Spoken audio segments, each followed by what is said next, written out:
Football here on your home for the sport, ESPN. Just look at all these teams on the SEC Wheel of Fortune. And on which school will the wheel stop with 5 teams in contention for the title? Let's meet today's contestants. Today's contestants, Vince, a football coach who went to Auburn University. And Pat, also a coach who played at Georgia. Under the War Eagles' watchful eye, the Auburn Tigers look to quarterback Jeff Berger to spin the big wheel in their favor.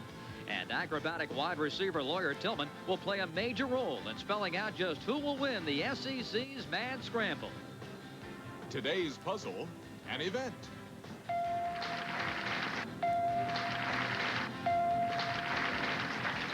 The letters UGA are sure to be found on the big board.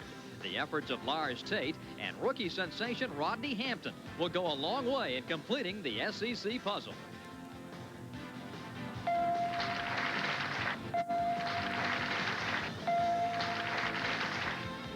Rodney Hampton combines power and speed at tailback and may be the lucky number 7 that affords Georgia the opportunity to buy the last 2 letters to complete the puzzle and win the SEC. And what mispronouncer will our champion win? Today's lucky winner may have the inside track at the grand prize, an all-expense-paid trip to the Sugar Bowl, New Year's Day in the Superdome.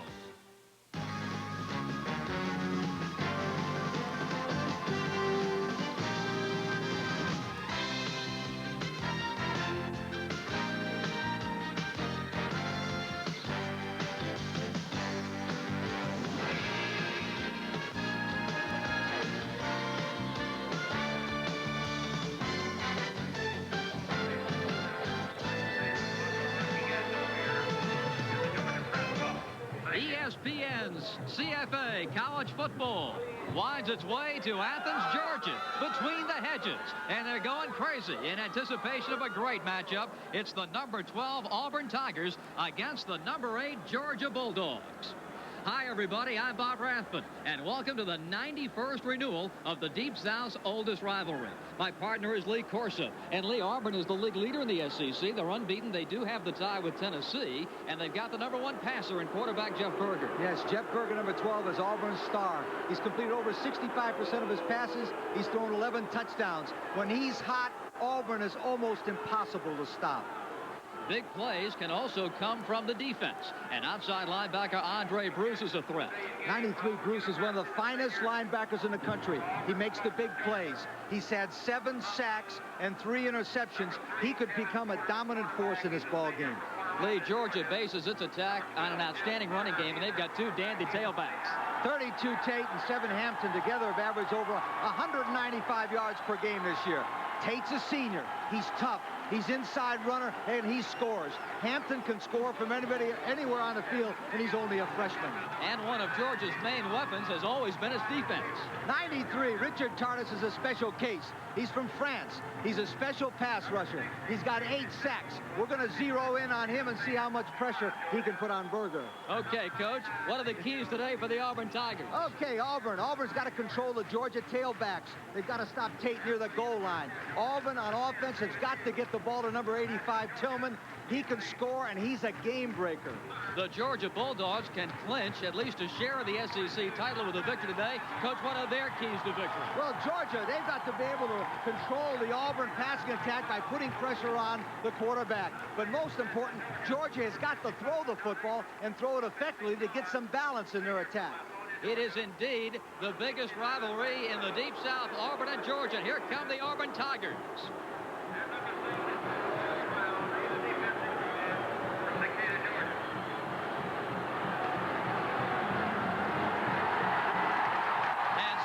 Stadium erupts. Here comes Georgia.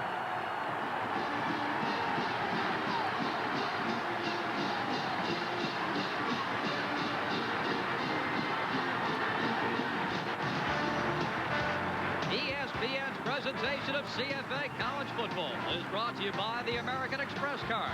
Membership has its privileges. Don't leave home without it. By the Remington Fuzzaway. Shaves and saves your favorite clothes. by United Airlines, rededicated to giving you the service you deserve. Come fly the friendly skies.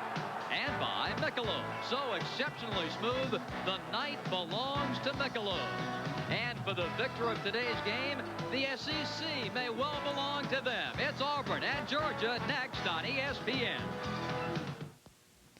Life for number one is not easy. Let's quickly update you now. Top 20 scores. Missouri and Oklahoma at 17-10 now. Woodenhofer's club keeping it close. Washington, UCLA, Eric Ball, I should say, has 2 touchdowns. Boston College and Syracuse, 45-17. The Qs with a win today. Alabama, Notre Dame, right now 20-3, the Fighting Irish in the second. Maryland against number 9, Clemson. Danny Ford's club could be headed to the Gator. Indiana and Michigan State, 3-0. The Hoosiers with the lead there. South Carolina and Wake Forest, 30-0. The Gamecocks. Oklahoma State burying Kansas. Hartley Dykes, a couple of touchdown catches. Arkansas and A&M, it's 7-0 now. Texas A&M and Mississippi and Tennessee, 48-13 the score there. Now, let's get you back out between the hedges.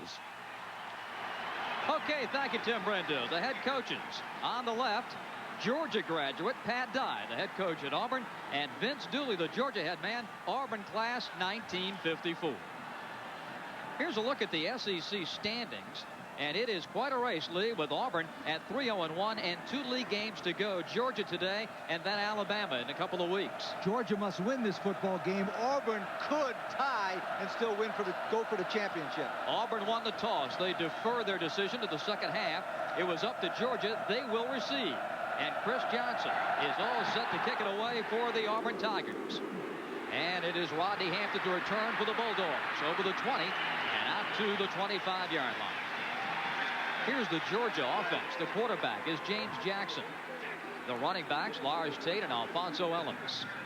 And the receiving corps, John Thomas, Troy Sadowski, and Cassius Osborne. The offensive tackles, Shelly Anderson and Scott Adams. And the interior line of Mac Burrows, Todd Wheeler, and Kim Stevens. James Jackson, the Georgia quarterback, brings him up to the line of scrimmage. First down and 10 from the 25-yard line, the first snap of the game. And Jackson is going to throw the ball. Now he has to run. He's over the 30. Running room 35-40. Jackson with a big gain on first down and into Auburn territory. A 26-yard run. The Auburn defense, Ron Starr with Benji Rowan and Nate Hill on the defensive line. The inside backers are Kurt Crane and Edward Phillips. The outside backers, Alvin Mitchell and Andre Bruce. At cornerbacks, Kevin Porter, Alvin Briggs. And the safeties are Greg Staples and Carlo Cheatham. It's interesting that Georgia comes out to try to throw the ball immediately. Jackson rolls out to his right, gets good containment. Then this is what he does even better than throw it. He runs it. He makes a great play here, and Georgia's on the move already. Osborne getting set in the slot to the right. Here's Lars Tate's first carry of the day, and he takes it to the Auburn 44-yard line. Inside linebacker Kurt Crane came over to make the tackle. Lars Tate is the number 4 rusher in the SEC and number 20 in the NCAA with those statistics this season. The Georgia Bulldogs coming in at 7-2. Their losses to Clemson and LSU, 4-1 in the SEC. Second down and 6. The tight end flip-flops, Troy Sadowski. To the fullback. And Ellis just a couple of yards to the 42. In there was inside linebacker Edward Phillips to make the tackle. All right, third down and 2. Very big play for Georgia. They usually like to take the quarterback number 14 and attack the outside perimeter. So we could look for 14 to roll to his right and either run or pass. The Bulldogs send John Thomas, number 9, wide to the right side. And Osborne a wing left. Now Osborne in motion. Jackson pressured, escapes, dives for the first down. It's going to be awfully close at the 39-yard line. The spot of the football, Lee, is the all-important thing here. It's going to be fourth down. Jackson rolls out to right, as we talked about it, because he wants to put the pressure on the outside perimeter. Right here, he makes a good judgment to go forward, and instead of really just ran it in there and getting the first down, he's about a yard short. And one of the reasons why they go to Johnson eventually, he's bigger and stronger, and they're worried about Jackson's size. He's only 5'11", 175 pounds. David Dukes is the short punt specialist for the Georgia Bulldogs. And here's his punt angled toward the sideline, and it goes out of bounds. And we'll take a look at the Auburn Tiger offense. The quarterback of Auburn is Jeff Berger. Running backs is Stacy Danley and Reggie Ware. The receivers are Lawyer Tillman, Walter Reeves, and Duke Donaldson. The offensive tackles, Eric Floyd and Stacy Searles. And the interior line, Stacy Dunn, John Hudson, and Rodney Garner. This is an Auburn Tiger offense that leads the SEC at just under 32 points per game. And trying to bounce back off that big loss against Florida State last week. Donaldson in motion. Berger hands it off, and it comes to Stacy Danley. The Georgia defensive line, Bill Goldberg and Larry Brown. Up front along with Tyrone McClendon and Aaron Shaw. The linebackers are Vince Guthrie, John Brantley, and Terry Webster. And the cornerbacks are Ben Smith and Mark Vincent. And the safeties, Will Jones, Rusty Beasley. It's going to be second down and 6 for the Auburn Tigers.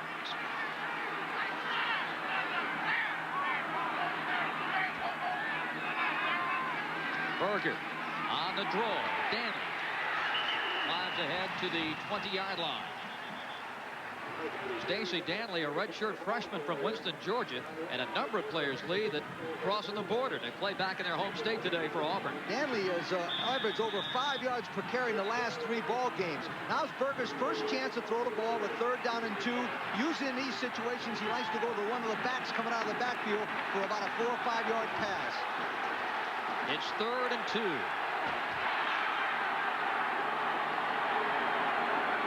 Donaldson again in motion. It'll be a handoff to Danley to the 25, to the 26, and a first down for the Auburn Tigers. Automatically, we can see what Auburn's game planning right now. Auburn's going to test the manhood of the Georgia defensive line by running right at him. As he goes back on his sprint draw, he gives the ball to Danley, who makes a break to the backside. Number 54, Guthrie, misses the tackle, but automatically you find out Auburn's going to test the man-on-man, who's a better person up front. The first down of the game. Auburn has it 1st and 10 from their own 26. Berger throws over the middle, and it goes to Walter Reeves, the tight end. And Walter is over the 30 out to the 33-yard line. Berger's first pass, a nice completion right in the middle. Now, what Berger does back in here, if you watch, he drops back and he reads number 42, Brantley. Brantley goes to his right, to his left, and he hits Reeves right in between them. That play is designed to watch Brantley and go opposite of him to the tight end. Nice strategy, safe pass to start the ball game for Berger. 2nd down, and the handoff to the fullback, Reggie Ware. And the senior from Huntsville, Alabama, with the carry out to the 35-yard line. Reggie Ware gets those tough yards for the Tigers. Big, strong runner, 6'2", 236, and the senior. The one thing about Ware, they like him on this situation, which is 3rd down and 1. But against Florida State last week, they almost lost the ball game because they didn't make this kind of situation. 2nd, 3rd down situation for the Tigers. Reeves and Sellers in, the 2 tight ends. Ware gets the tough yards.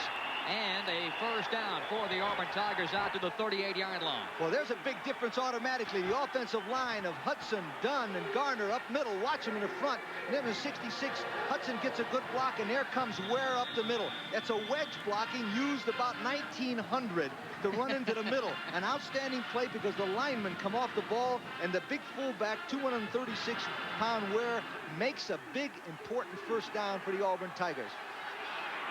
Auburn has moved the football out from its own 12 to the 38. Berger with the toss, and it goes to Danley, and he's tripped up. The Georgia defense is there, led by number 42, linebacker John Brantley. He's a whale of a player. What a player he is. And number 42 comes from the inside. Now watch him to the right of your picture as Danley breaks back. Wow, he really gets popped by number 42, Brantley. Brantley's 6'2", 225 pounds, and he comes from the inside. He's from Wildwood, Florida, and an outstanding middle linebacker. John Brantley Making that last tackle. It is 2nd down and 10. Here's Berger going to the air, and he throws complete to Reggie Ware. Hit and dropped immediately over the 40-yard line up to about the 43. No score. We have 8:36 to play. There's a penalty flag down in the play. Coming over for Georgia, Vince Guthrie, the middle linebacker to cover. The referee, Dick Burleson, indicating a face mask against the Georgia Bulldogs. Pat Dye, the Auburn coach, Vince Dooley, facing the sidelines. Georgia can clinch a share of the SEC championship with a victory. They end their regular season against Georgia Tech. And, of course, Auburn must win 2 today against Georgia and then against Alabama. Lee? That was a 15-yard penalty because it was not inverted. That face mask was done on purpose, and that's why it's 3 times as long a penalty, 15 yards. So the penalty gives Auburn a 1st down and 10 at the Georgia 42. Berger throwing to the near side, tipped it incomplete.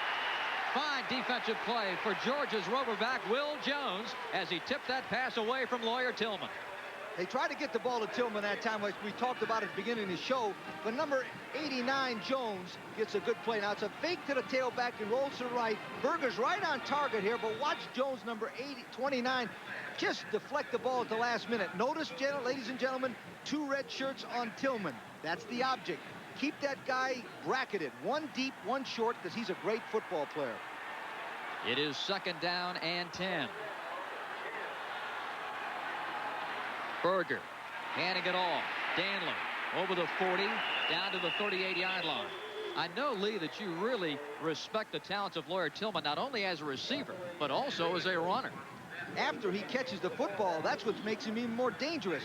He's so big. He's 6'4", 224 pounds. He averages over 18 yards per catch. That's why they've got to get the ball and find ways to get the ball in his hands.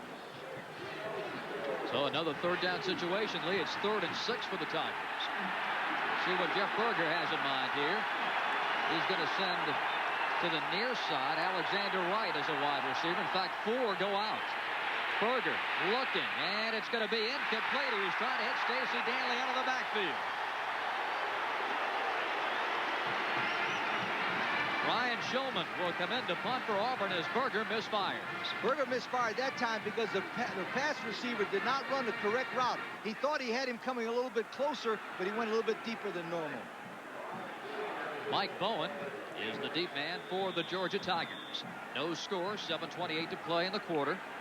And Shulman to punt it away. He'll be kicking from midfield. John Hudson is the deep snapper. And Shulman angling at the 8-yard line. The catch is made by Mike Bowen. A timeout on the field after the 30-yard punt. There's no score in Athens, Georgia. Auburn. ESPN CFA College Football brought to you by Ford and your Ford dealer. Have you driven a Ford lately? And by the U.S. Army. Learn how to get an edge on life. Be all you can be. Bob Rathman and Lee Corso between the hedges on this Saturday afternoon. Just a gorgeous day for this SEC Showdown matchup. Georgia back up in its own territory on their 8-yard line. 1st down and 10 to start their 2nd drive of the game. Jackson handing to Lars Tate. Auburn sealing the corner quickly. And Tate gains just a couple of yards. Carlo Cheatham knocked him out of bounds. You notice the defensive secondary, number 35, Cheatham, come up there, 6 foot 190 and a junior. He came up because it was a run all the way, and those backs from Auburn will support fast unless Georgia opens up and throws the ball more. They're going to have those backs in their backfield all day long. James Jackson, the Georgia quarterback. It's 2nd down. And Jackson wants to throw. Rolling right. Floats it down the sideline. Incomplete and nearly intercepted by number 3, Kevin Porter. Let's check in with Tim Brando in the studio. The Texas Longhorns are back in the Cotton Bowl hunt. And the reason Eric Metcalf, the son of Terry, 57 yards for the touchdown here. It turns out to be the gamer over TCU. And all 36 carries, 206 yards. Texas 24, TCU 21. The Longhorns could play A&M on Thanksgiving night for the Cotton Bowl. Okay, thank you, Tim. 3rd down and 8 for Georgia here. No score first quarter, 7:07 remaining. Georgia going with the 2 tight ends. Nate Lewis going in motion. The pitch to Lars Tate. 15 out to the 17-yard line. You might wonder why Tate ran the football down there, because what Georgia wanted to do that time is not make a turnover. Here's Tate, the senior tailback. Gets a toss play made famous by O.J. Simpson with the same number and drives himself forward. That was a good strategy call by Vince Dooley, because he did not want to turn the ball over to Auburn in that area. 4th down and a yard, and Joey Hester coming in to punt. Averaging just over 36 yards per punt. And back deep is Duke Donaldson for the Auburn Tigers.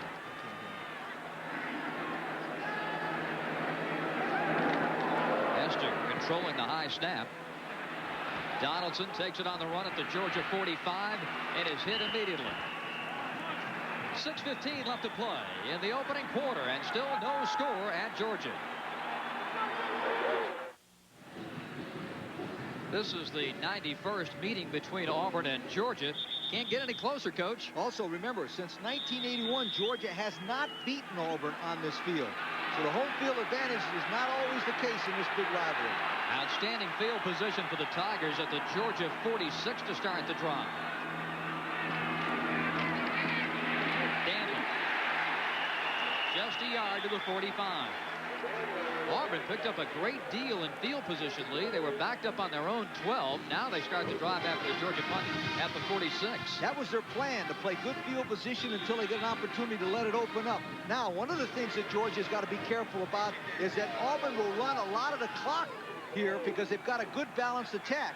And if you do that, you don't get the ball very much, and it'll be the second quarter. Donaldson and Tillman are wideouts.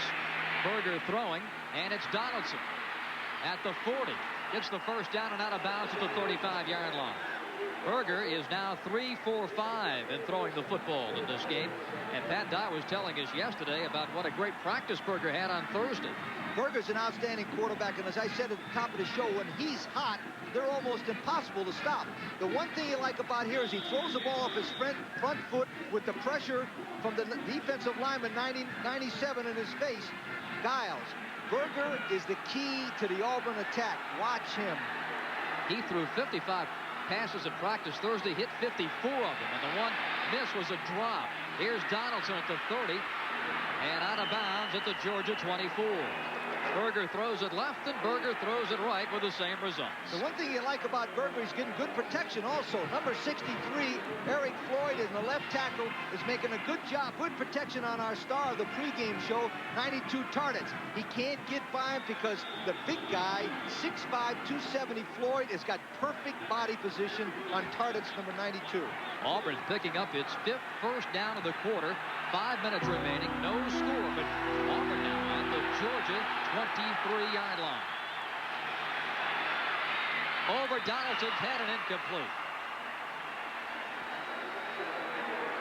Duke Donaldson getting a workout here in the last 3 plays. One thing about the Auburn attack so far is it's featured everybody. The tailback, the fullback, and both wideouts, and to the tight end. That's the secret to a good offensive team, as Coach Pat Dye knows.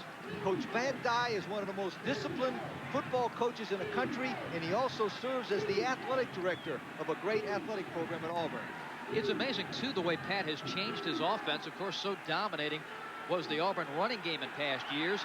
Now they're able to throw it as well as run it.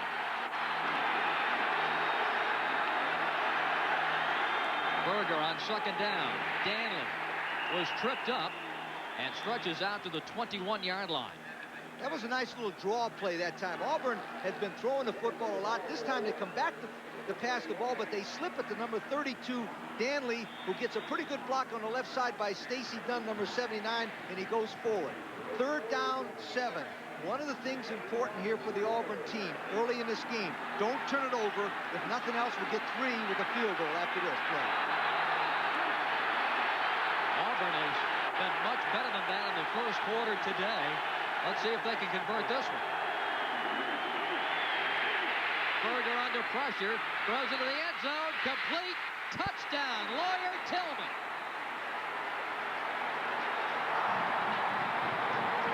And the Auburn Tigers take the lead. At the top of the show, we talked about Berger, we talked about Tillman, and here they come into play. Good pass protection. Watch Tillman as he goes down the field. He fakes to the inside, and he breaks a post route to the right-hand corner. Number 20, Beasley, gets there late with number 2, Smith, and he just out-jumps him. Great athletic play by a surefire All-American, Lawyer Tillman. Glenn Lyle adds the extra point.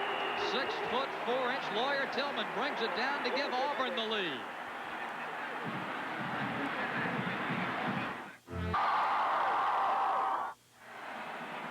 The Auburn Tigers draw first blood. 4:03 to play in the opening quarter. And Auburn leading Georgia 7-0. Chris Johnson preparing to kick it away. 24, Cassius Osborne on the far side. And on the near side, number 7, Rodney Hampton, set to return for Georgia.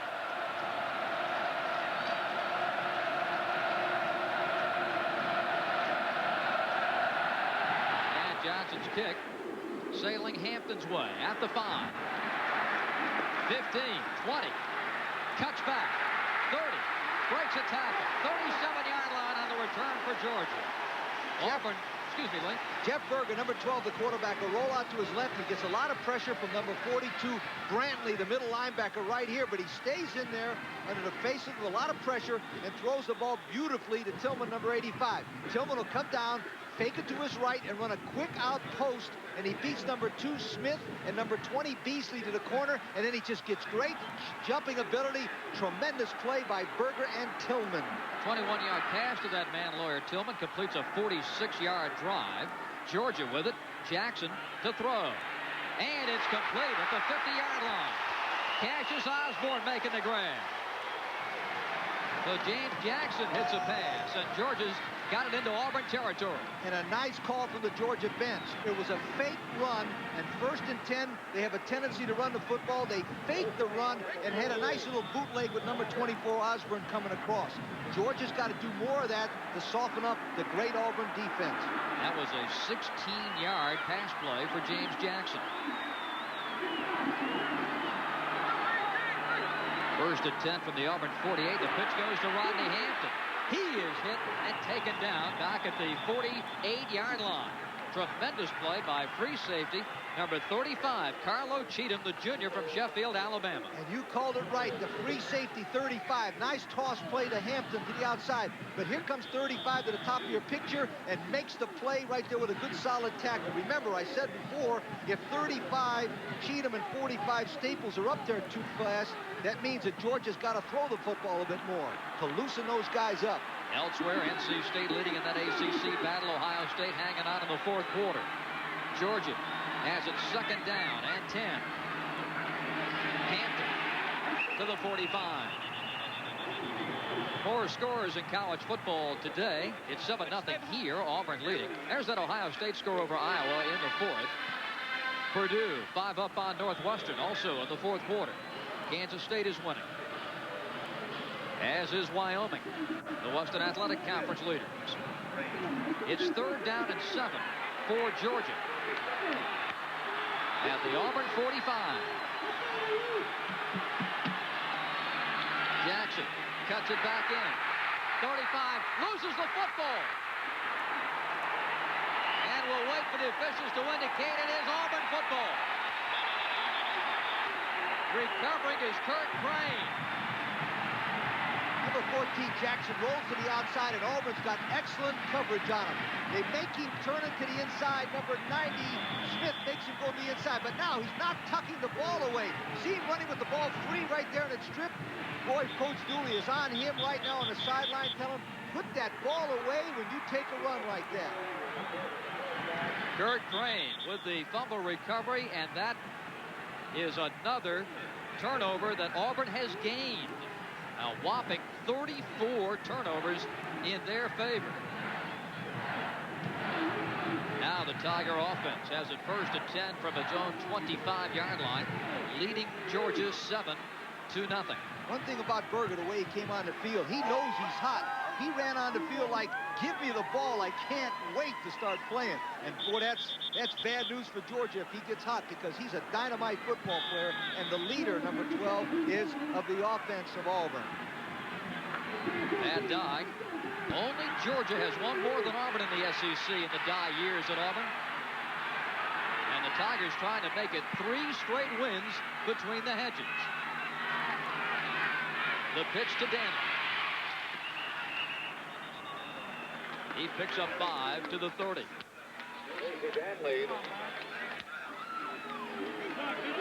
Number 60, Stacy Searles, is the offensive right tackle, number 60. He comes out, gets a good block on 99 McClendon, and stays with him. The reason why that play was so good is that he stayed on his feet and did not go to his knees. He's 6'6", 270, a senior, a first-team All-SEC in 1986. Searles has cleared the way for Danley to rush the ball 8 times for 26 yards. And Danley gets it again. Nice move. To the 39. The offensive line from Auburn is starting to eat up the defensive line from Georgia.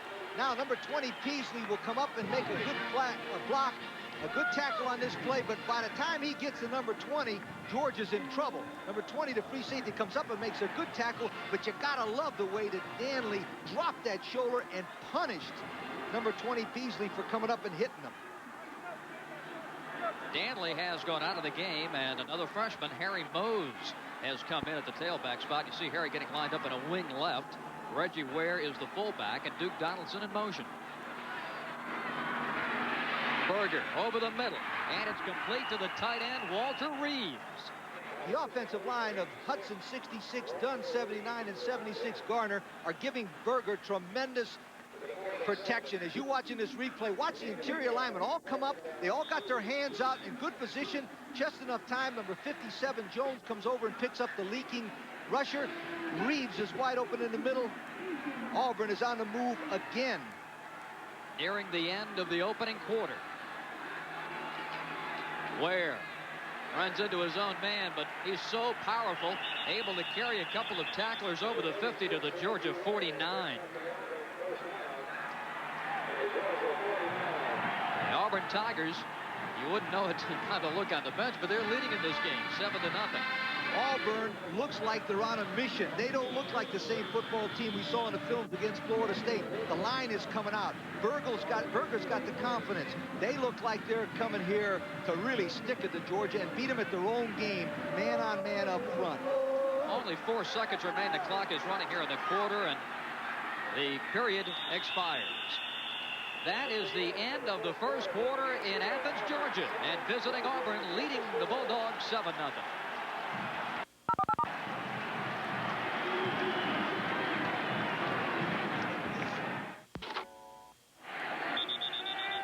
Not everybody could get a seat inside the stadium, but 82,000 plus on hand here at Sanford today, with all eyes on the Sugar Bowl in New Orleans. First things first, Auburn. They've got the football first at 10, and Berger under pressure and dropped at his own 49. For Georgia, pressure that time from Richard Tardis. Auburn lead dominated that first period in time of possession. Most of those came on big plays from Berger. He came up with a big play. Now, this is one of the things I wanted to show you. Auburn is a tremendous coming out of the box team. What that means is 2 things. 1, they get an excellent game plan, and they know how to attack the other team. And number 2, they got confidence in their offense starting in the first quarter, because the coaches give them a great game plan, and they execute it perfectly. On the draw, Danley to the 44-yard line of Georgia. Lee, I'm so impressed with this Auburn football team and the freshman talent that's on hand. They got good talent all the way through the line. Now, number 52 pulls, that's Johnson. He gets a good trap, but one of the things that impresses me is when Danley hits this man, number 91, as you watch, number 32, when he gets run into by number 91, Dotson, he runs right through Dotson, who's much bigger than him. That means that the Auburn football team is ready to play. Duke Donaldson goes wide to the right. Scott Bolton to the near side. 3rd down and 6. Danley to the 41 and stacked up there. Auburn needs to penetrate the 39 for the first down. Will Jones credited with a tackle. Scores that affect the Rose Bowl picture. UCLA just 2 over Washington. Southern Cal and Arizona, no score in the early going. And as far as the Big Ten is concerned, Michigan State leading Indiana. This is an interesting bit of strategy here. Pat Dye had 4th down and 1 on his own on the Georgia 40 punting. The reason why he's doing that, his defense is playing so well, he wants to back him up. It's more important than making a first down for him at this time.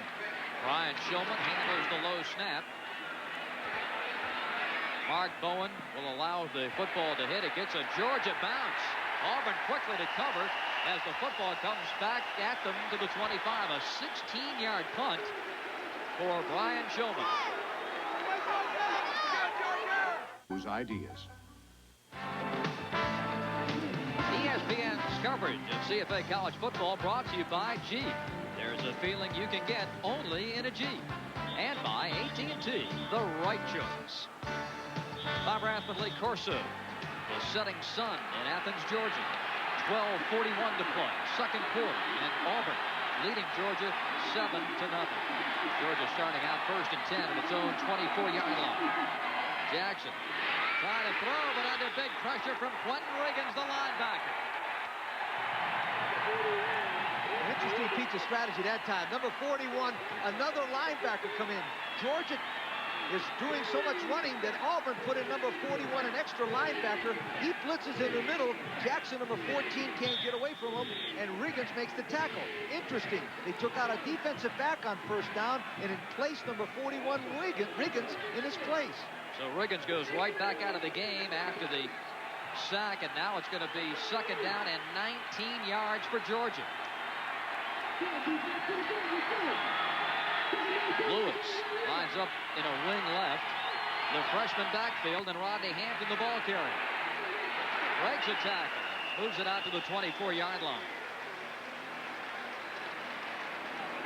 Auburn leading Georgia here 7-0 at Sanford Stadium. And Lee Corso, we could not have asked for better weather this Saturday afternoon for this key game. For a better game. And let me tell you something. Outside on the bridge out there, there's more people that sometimes go to games at other people's stadiums trying to get in here.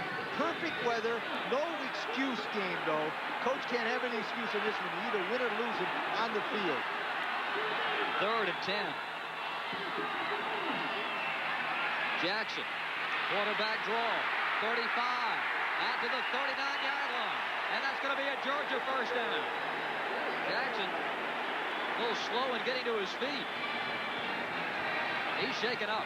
This is what Vince Dooley was most concerned about. Jackson scrambling and then getting hit because he's not big. But one thing, notice the way he tucked the ball away this time, ladies and gentlemen. He listened to Coach Dooley on the sideline, but he got hit from behind, and now they're going to have to bring in Johnson, number 18, who's much bigger and stronger than Jackson.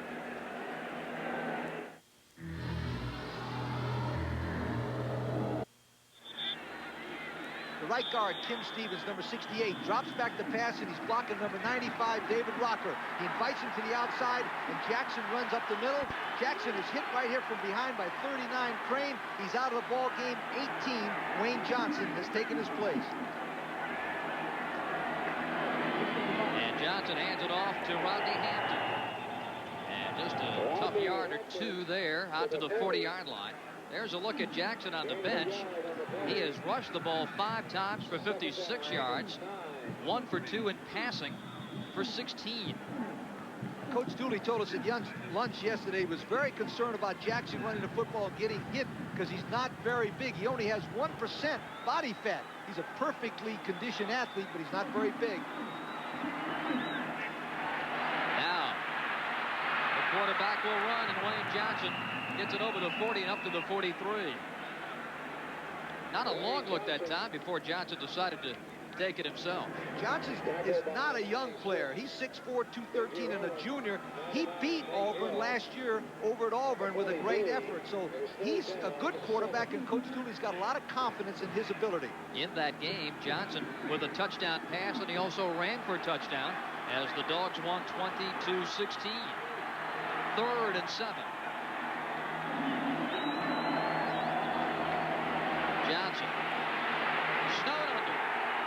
38.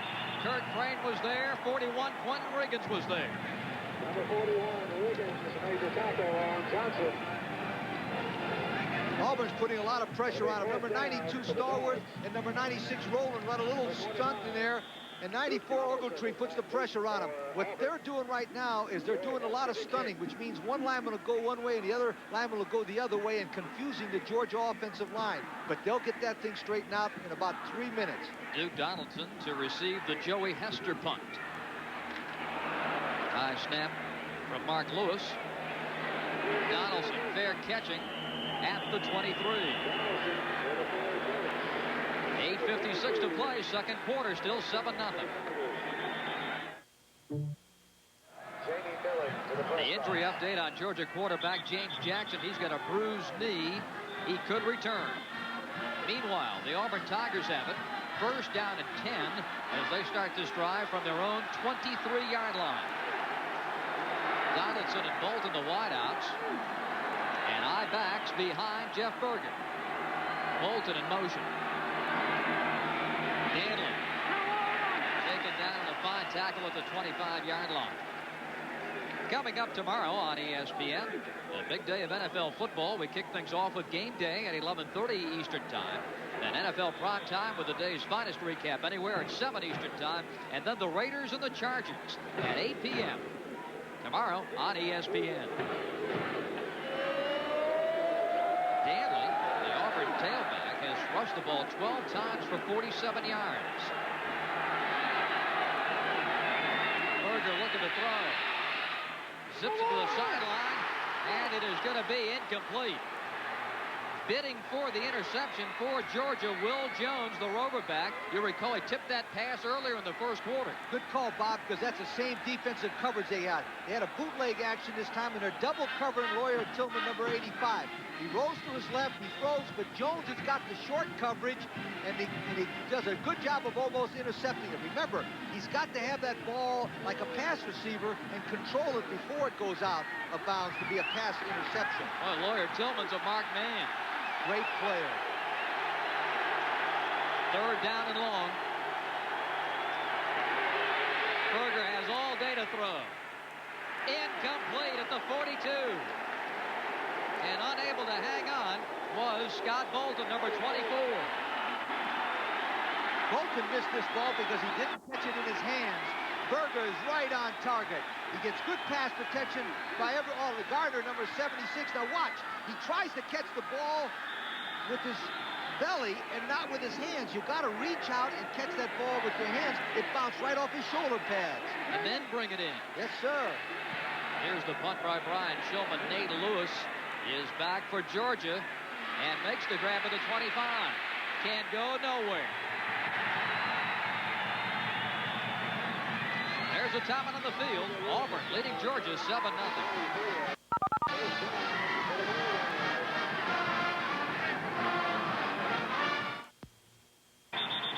Working on the shoulder pads on the Georgia bench. Auburn leading 7-0 here in the second quarter. 7:55 to play. And the Georgia Bulldogs begin this drive first and 10 from its own 24. Meanwhile, the Georgia defense goes to the classroom on the sidelines. Johnson in at quarterback for the injured Jackson for Georgia. And Johnson at the 25. 30 to the 32. Both quarterbacks, Jackson and Wayne Johnson, run the ball very well. Elsewhere in college football, what a shootout in Durham. Duke 45, NC State 44. Iowa with a win over Ohio State, 29-27. Second down and 2.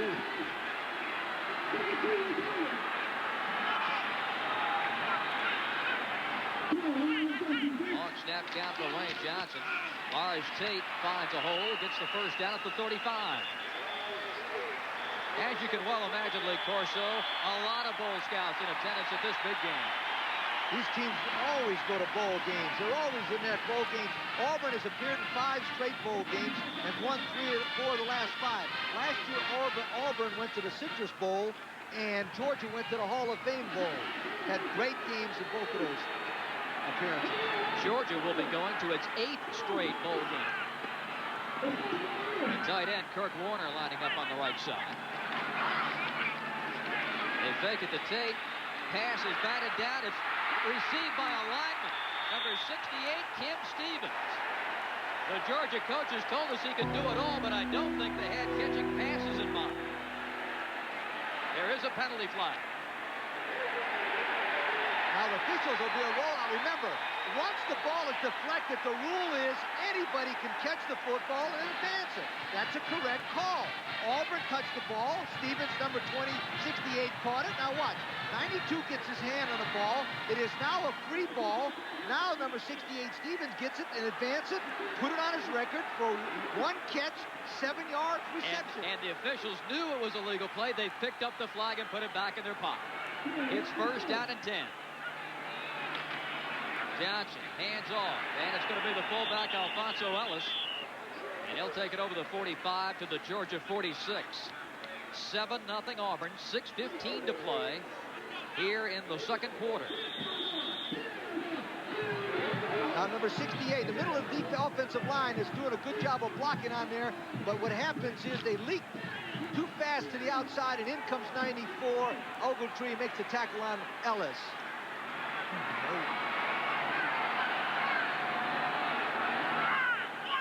Johnson on the play at the line. Lars Tate steps over a couple of his own men and takes it into Auburn territory at the 49.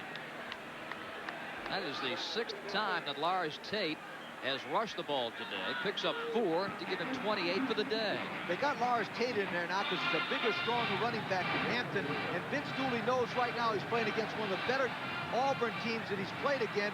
But it's like a chess match. He makes a move, Dye makes a move, Dooley makes a new move. What a great coaching game this is. Ryan Cleveland in at fullback. The fake to Tate. Johnson airs it out. It's complete to Hampton.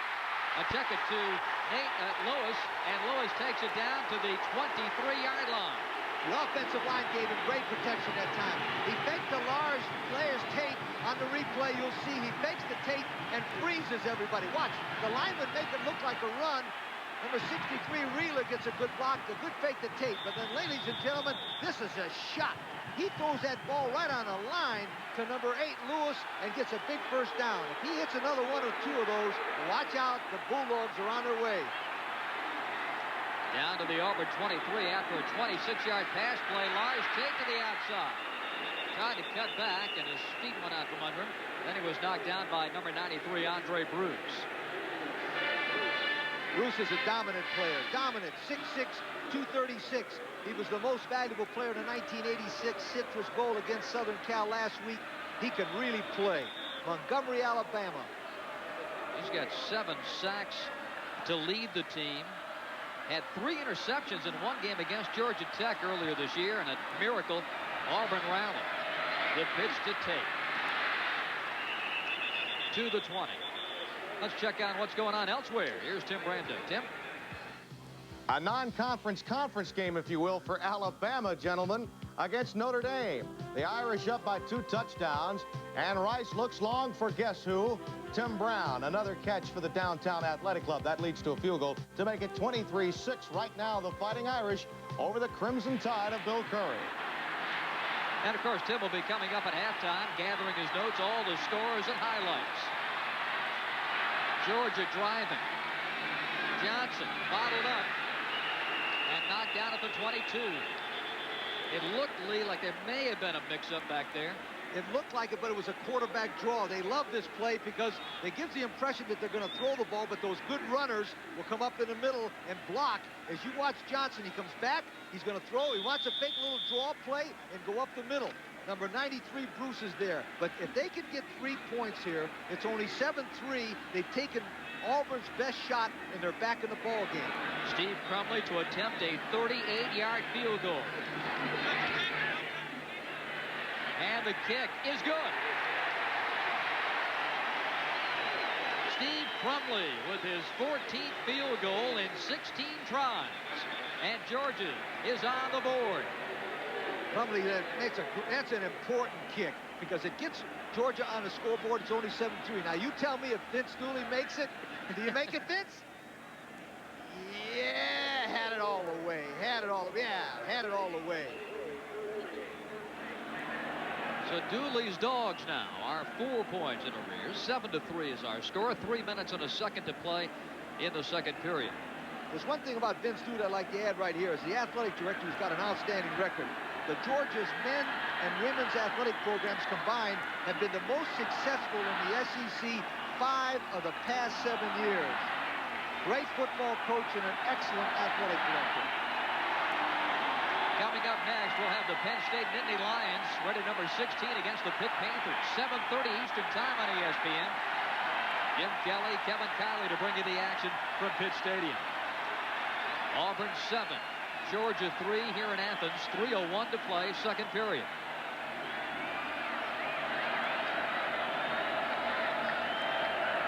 Georgia set to kick it away. John Casey will be the man to boot it deep.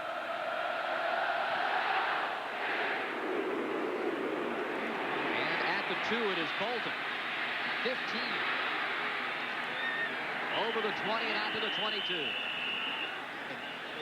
Well, the Auburn Tigers will have it first down and 10 from that spot.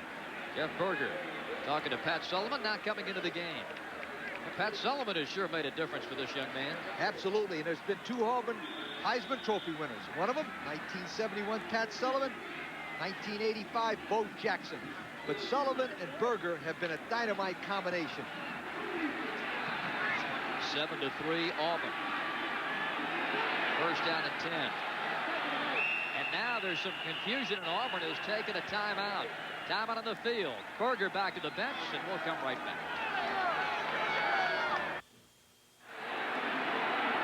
2:53 left to play, second quarter. Auburn 7, Georgia 3.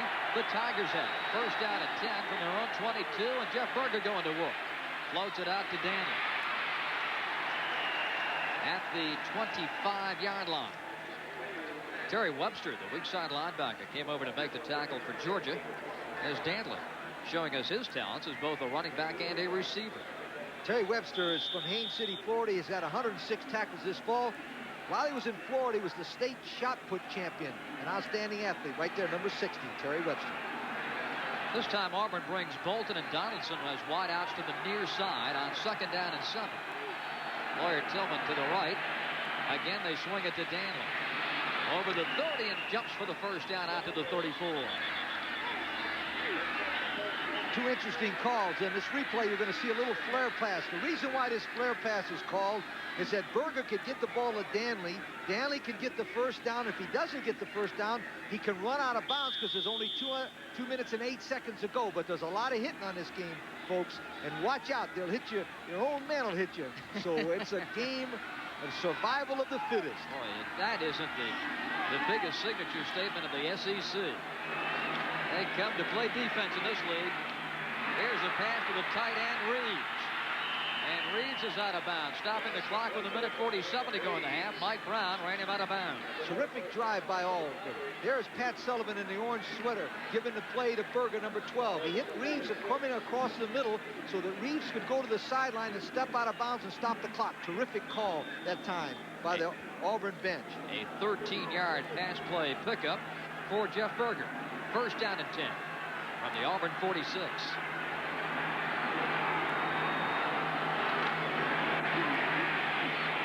Tipped, incomplete. The intended receiver out of the backfield, Stacy Danley.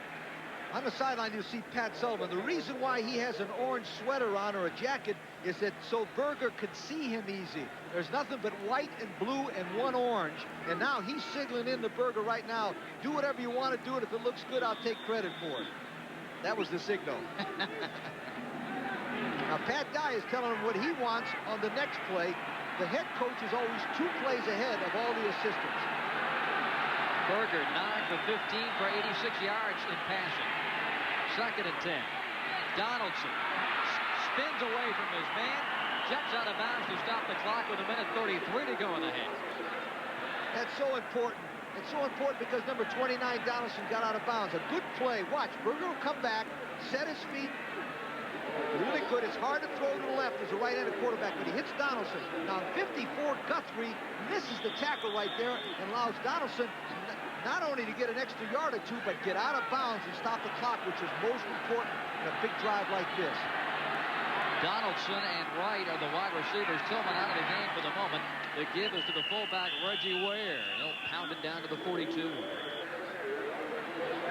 Reggie Ware is such a big, strong runner. He's going over number 76, Rodney Garter, the right tackle, who's 260 pounds. Watch him. They gave him the ball, and he banged right through Brantley for a first down. The reason why they ran that play, it was third down and short yardage, and they needed a first down to keep this drive going.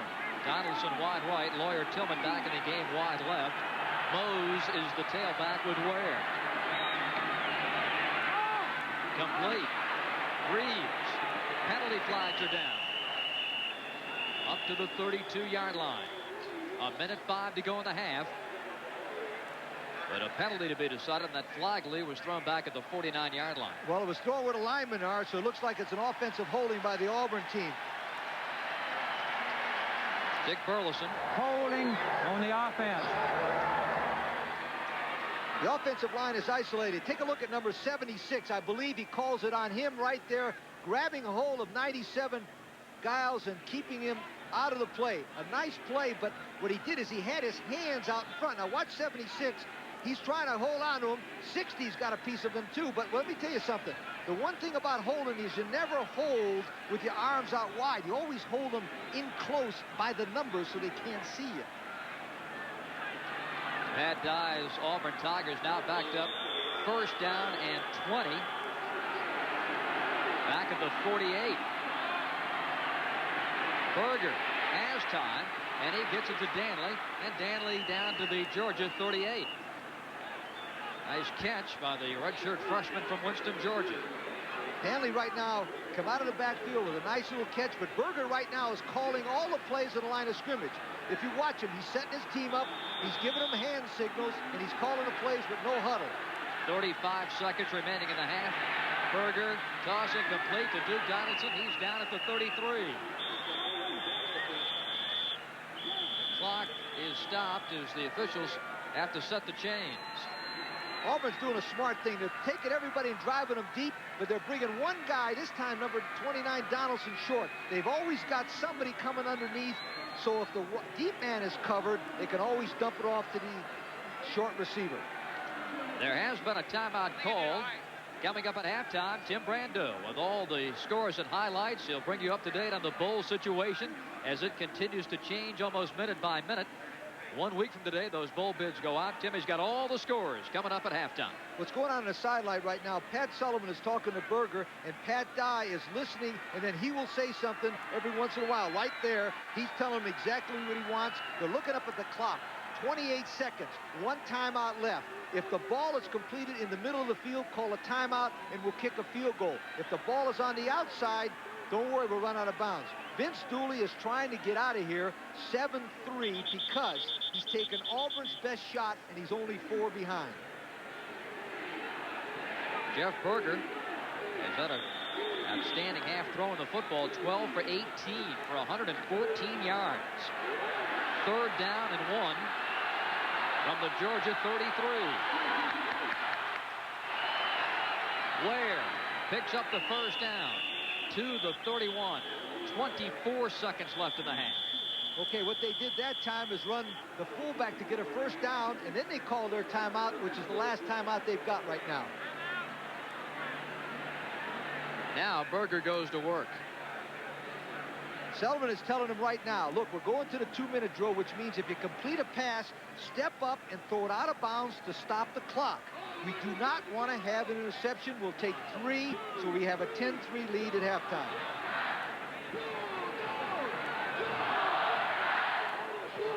.24 seconds remain.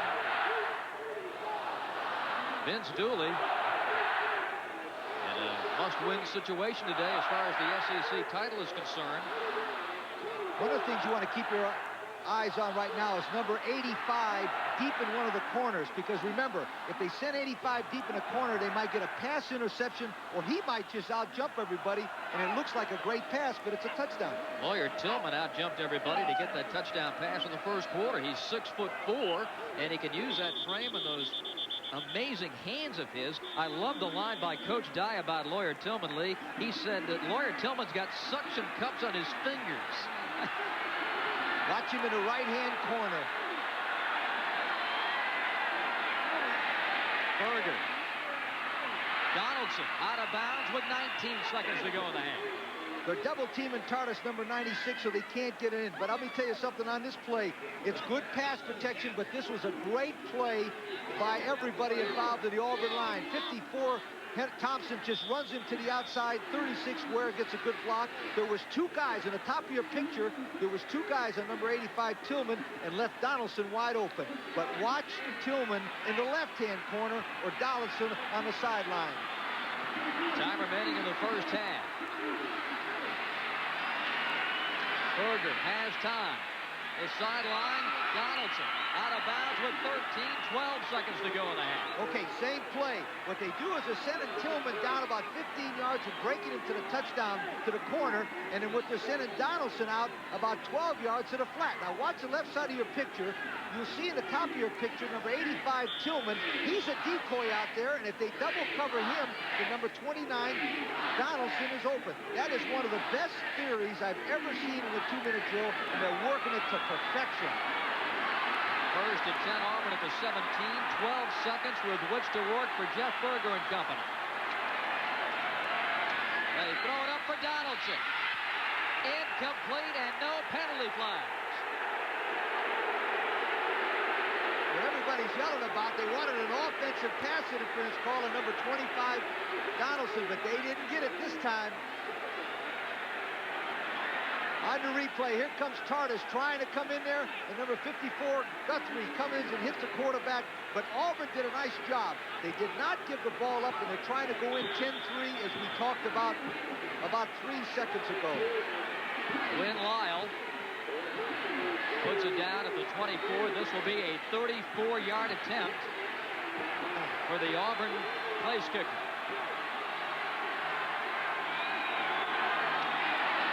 Flags, Georgia jumps. The kick is good. With 3 seconds left in the half. And they will decline the penalty. The old coaching axiom, don't take those points off the scoreboard. Not if you're Pat Dye and you're in a struggle and you're away from home. That was a great drive right there. He will not take the play. I tell you what, that was one of the finest 2-minute drills that I've seen in action this year live in a big game. Lee, Auburn had it at their own 22 with 2:53 to go in the period. 2 minutes and 50 seconds later, Win Lyle kicks a 34-yard field goal, and Auburn leads by 7. The reason it made it such a great drive is that Berger was almost perfect in his play calling and his selection. He was sending the man number deep, Wyatt to the corner, and he was sending Donaldson short. Pat Dye has got to be excited because team took back the momentum. Win Lyle, not only an outstanding kicker who walked onto the Auburn team, he's our student of the game with a 3.2 grade point average in pre-med. You know, it's really interesting, but here's a game 7-3, 7-3, and all of a sudden you get 3 points and you feel like Auburn has taken over the game again just before halftime. Psychologically, a big field goal for the Auburn Tigers. Chris Johnson to kick it off for Auburn. Osborne and Hampton are deep. What's the strategy here for Auburn with 3 seconds left on the kickoff? Squib the ball, because remember now, the rule is this. The clock does not start until one of the Georgia men catches it and starts running. In fact, some of the times teams teach the Georgia receivers to just fall on their knee so they can get up and throw the Hail Mary pass instead of trying to run it back. Just stay right there. 20, 30. The half is over, and Georgia can only run it out to the 33. Between the hedges in Athens, Georgia, the homestanding Bulldogs are trailing as they head to the locker room. It's Auburn 10 and Georgia 3 at the half here in this SEC showdown game. Now let's check in the studio and our man Tim Branton. All right, Bob Rathman and Lee Corso, thank you very much. That means ever so much in the bowl picture. Auburn with the lead right now. Speaking of the bowl picture, today's winner could perhaps be taking on the Syracuse Orangemen in the Sugar Bowl. The drama under the dome. We're going to talk about that here at halftime. And a rough day for the team in the hot seat. Barry Switzer even had some difficulties. We'll explain all of that when we come back with the Rayovac halftime scoreboard. The Tigers and the Dogs are underway in Athens. Rathman and Lee Corso with you. Auburn leading Georgia by 10-3 score. Here are the halftime statistics. Auburn and Jeff Berger in the air, 14 for 21 for 129 yards. The Georgia running game has posted 100 yards. There has been 1 turnover. And Lee Corso only 1 touchdown in that first half of play, but what a play it was. Berger rolls to his left. He gets a lot of pressure from the inside, but he sets his feet, throws it to the left-hand corner. A perfect shot to number 85, Tillman. He uses all of his height to get up there and catch the football with a great reception. Now you'll watch Tillman isolated. He fakes to his right. He runs a post corner route. The ball is thrown real high. Number 2, Smith, can't quite get there. Tillman, 6'4", jumps and catches it. A tremendous athlete, and they're utilizing him beautifully so far in the first half. It's Auburn's option to start the second half. They have elected to receive. John Casey is the man that is kicking off for the Georgia Bulldogs. 10-3 Auburn as we start the third quarter.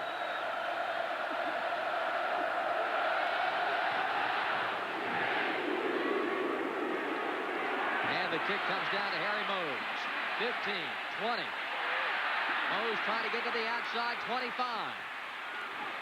And he is hit and taken down at the 32. Auburn leading 10-3. And here's a look at their possessions in the first half of play.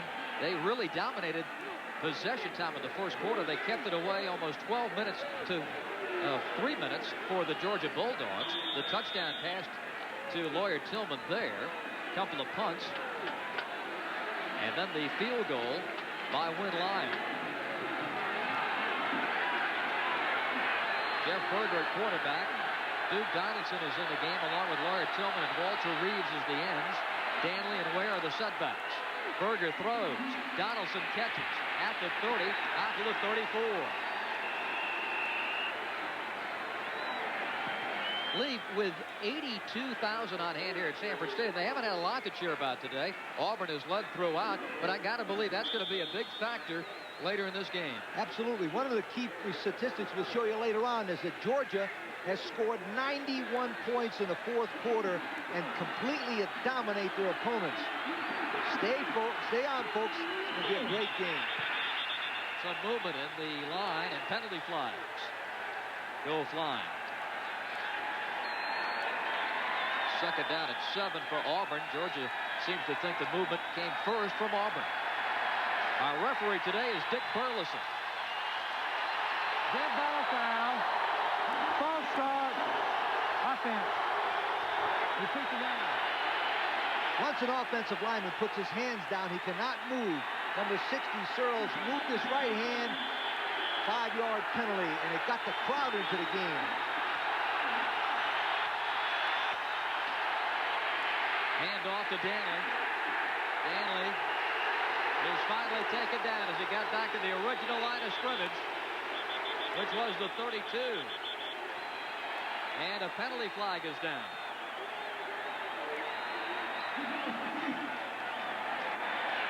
And they've got to straighten this one out. Jeff Berger talking to referee Dick Burleson there.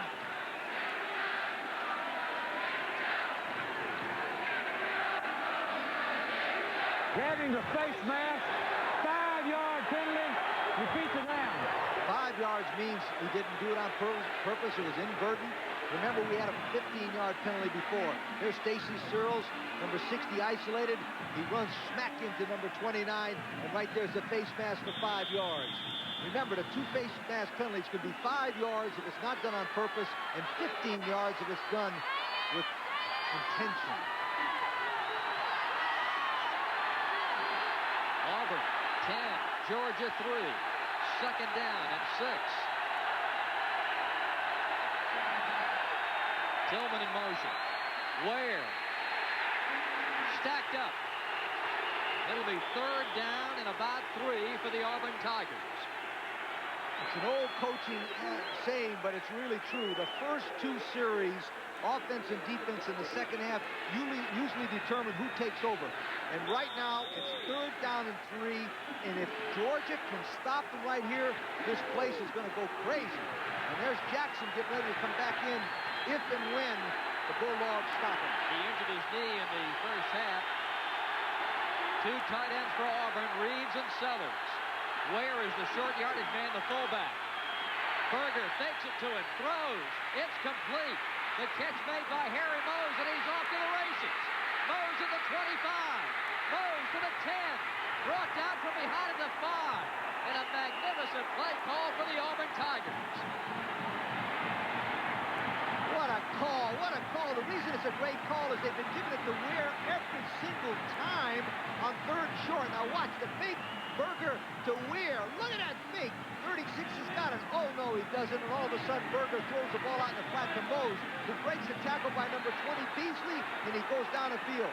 That particular call could have won the SEC championship for the Auburn Tigers. Oh, the Auburn fans are wild about Harry. A 55-yard catch and run. Danley to the 4.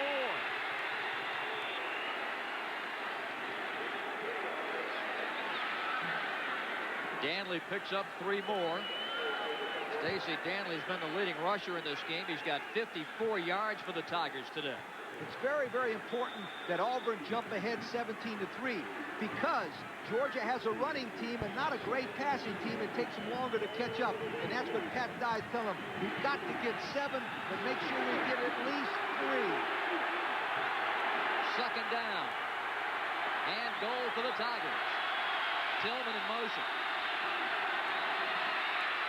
Berger handing it off this time, and Reggie Ware is stopped. It's going to be 3rd and goal. The Georgia defensive line is really playing hard now. They're submarine, which means they come under real low and make the quarterback, make the tailback and fullback break to his outside. Now watch the linemen. They're all standing them up right there. 99 McClendon stuck up the group right there. Number 36 Ware's on the bottom. Now, we got an injury, Coach. Searles is going out of the game up front for Auburn. Jim Thompson is in to take his spot. Searles limping off, one of the key linemen in the country, and now Jeff Berger going to the sideline. There's Stacy Searles, number 60, the junior from Tryon, Georgia. Coming on the field. We'll be right back. The eye of the eagle is on the Auburn 3-yard line. Auburn 3 yards away from scoring. Donaldson in motion. Berger looking. Throws. Touchdown. Duke Donaldson making the grab. A bullet pass from Jeff Berger. His second touchdown pass of the game. They put Donaldson in motion that time. They used number 85, Tillman, as a decoy. And number 8, and from the end zone, you'll see number 29, Donaldson, come along in motion. And he slips right over the line of scrimmage, right in front of number 60, Webster, and catches the football. The reason that was a great play is all he needed to do was get across the line, and Berger hit him perfect timing for a touchdown. Quinn Lyle with the extra point kick. And it is good. 11-14 to play in the third. It's Auburn by 2 touchdowns. The Auburn Tigers take the opening kickoff of the second half and drive down the field to score. 17-3, Auburn leading with 11-14 to play. The big play, 3rd down and 2. They faked that play here. Nice pass. Could have been the play to turn this game around. The kick by Chris Johnson into the waiting arms of Rodney Hampton. Tripped up by number 42. There's Berger. That's what Berger sees from the end zone. This is what the Georgia team sees. Berger drops back. You're watching the bottom of your picture, number 25 or 29, Donaldson, slip across the middle and just catch it 1 yard into the end zone. Perfect play. Isolation by Berger. Drops back, looks, gets a good block from 66, Hudson. Sets up, throws it, touchdown. He knows it. And watch Pat Dye. He's excited on the sideline also. And the handoff goes to Lars Tate. James Jackson Lee back in the game at quarterback for the Georgia Bulldogs. Here's a look at what Georgia did with the football in the first half. Their possessions. The Auburn defense forcing punts right away. Then the fumble lost by the quarterback Jackson. A 10-play drive resulted in a Steve Crumley field goal for Georgia's only points. Tate to the 31-yard line. Notre Dame has posted a most impressive victory over Alabama. And you folks who are watching that game, welcome to Athens, Georgia. And this SEC matchup, Auburn is leading Georgia 17-3. We have 10 minutes and 15 seconds remaining in the opening quarter. Bob Rathman and Lee Corso with you between the hedges as James Jackson sets Georgia down at the line of scrimmage.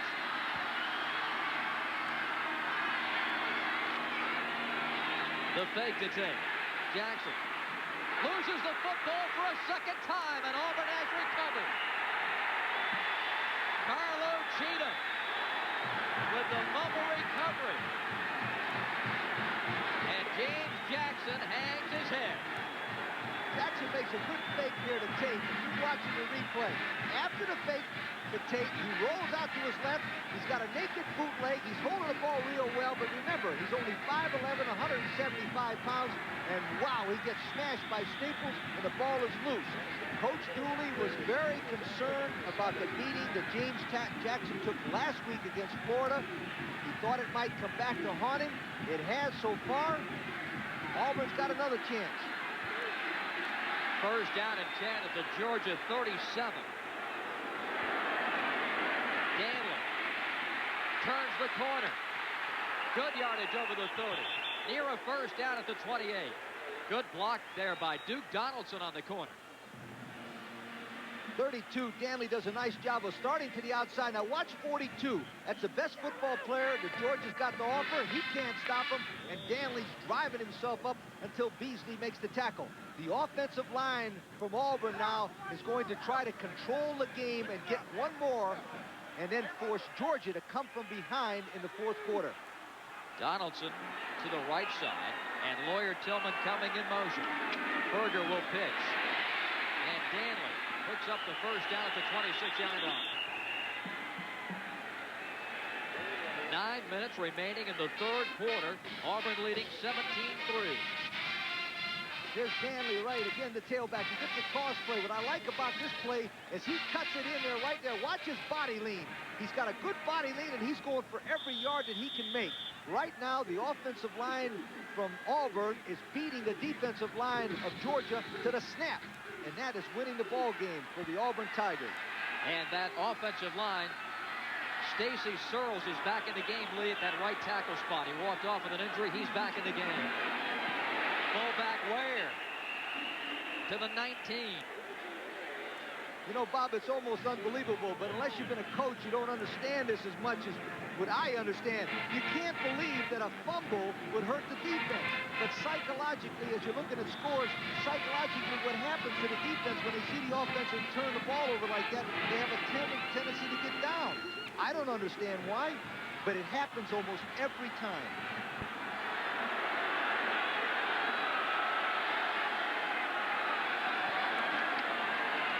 Danley has a hole, breaks a tackle to the outside, 15, penalty flags at the 11.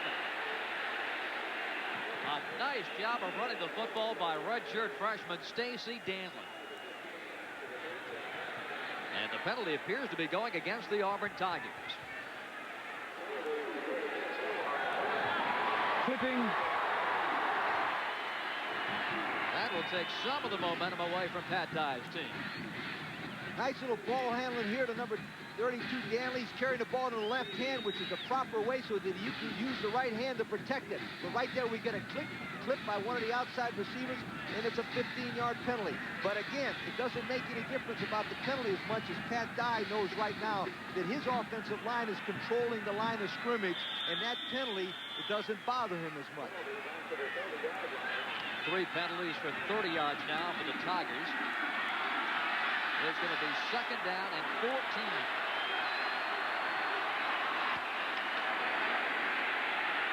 Berger under pressure. It's complete to the tight end, Walter Reeves. And Reeves is hit immediately and can gain only to the 26-yard line. Walter Reeves, 6'4", from Eufaula, Alabama. Lynn Lyle on the Auburn bench, getting that right leg tuned up. 17-3 Auburn. If Auburn goes back to what they've done the best, right now this play will feature number 85, Tillman or number 29, Donaldson. They swing it to Danley. He lunges to the 23, but that's going to be way shy of a first down. An interesting call, and you'll say, why did they throw that screen pass? Georgia has a tendency to play man-for-man coverage, and that little slip screen would have been perfect. It was safe, so they didn't turn the ball over, so they have at least a chance to kick a field goal here. Win Lyle is the man, and he's coming in to attempt a 40-yarder here out of the Brian Shulman hole.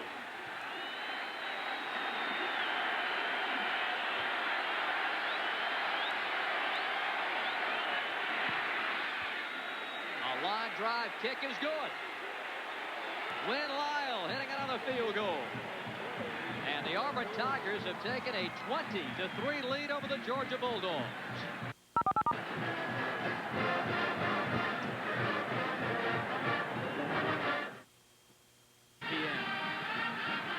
Chris Johnson to kick it away for Auburn. 6 minutes and 23 seconds left to play in the third quarter. The deep men, Cassius Osborne on the left and Rodney Hampton on the right. Auburn leading Georgia 20-3.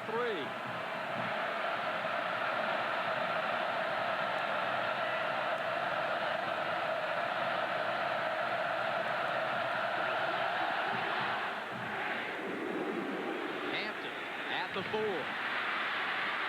15, looking for a seam, met and dropped to the 17-yard line.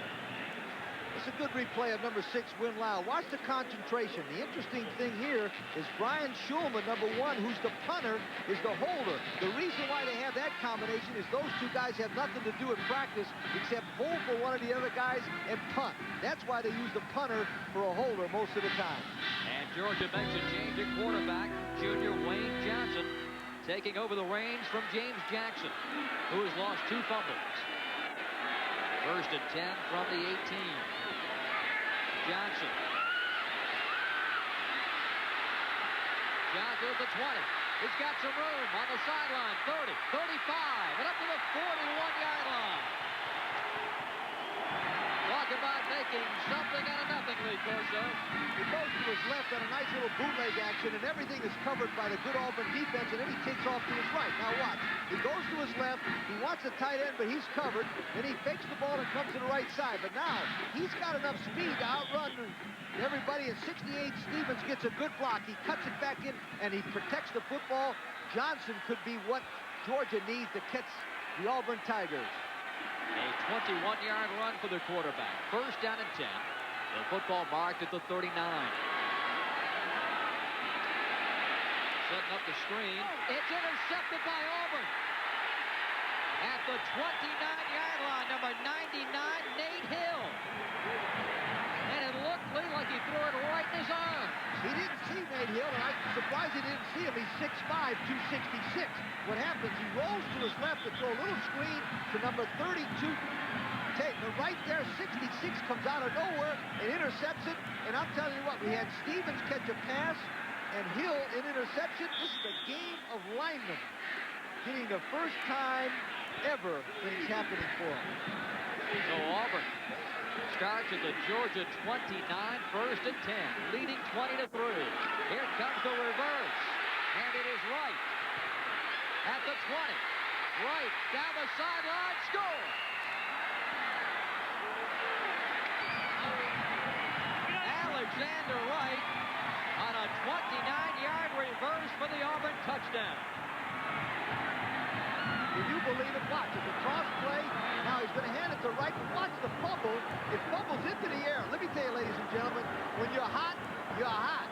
They dropped the ball, flipped it up. They got a guy, the lineman intercepts a football, and Wright uses his speed, and boy, the Auburn, now they hot now. Boy, when everything's going right, Win Lyle is on to add the kick, and he does.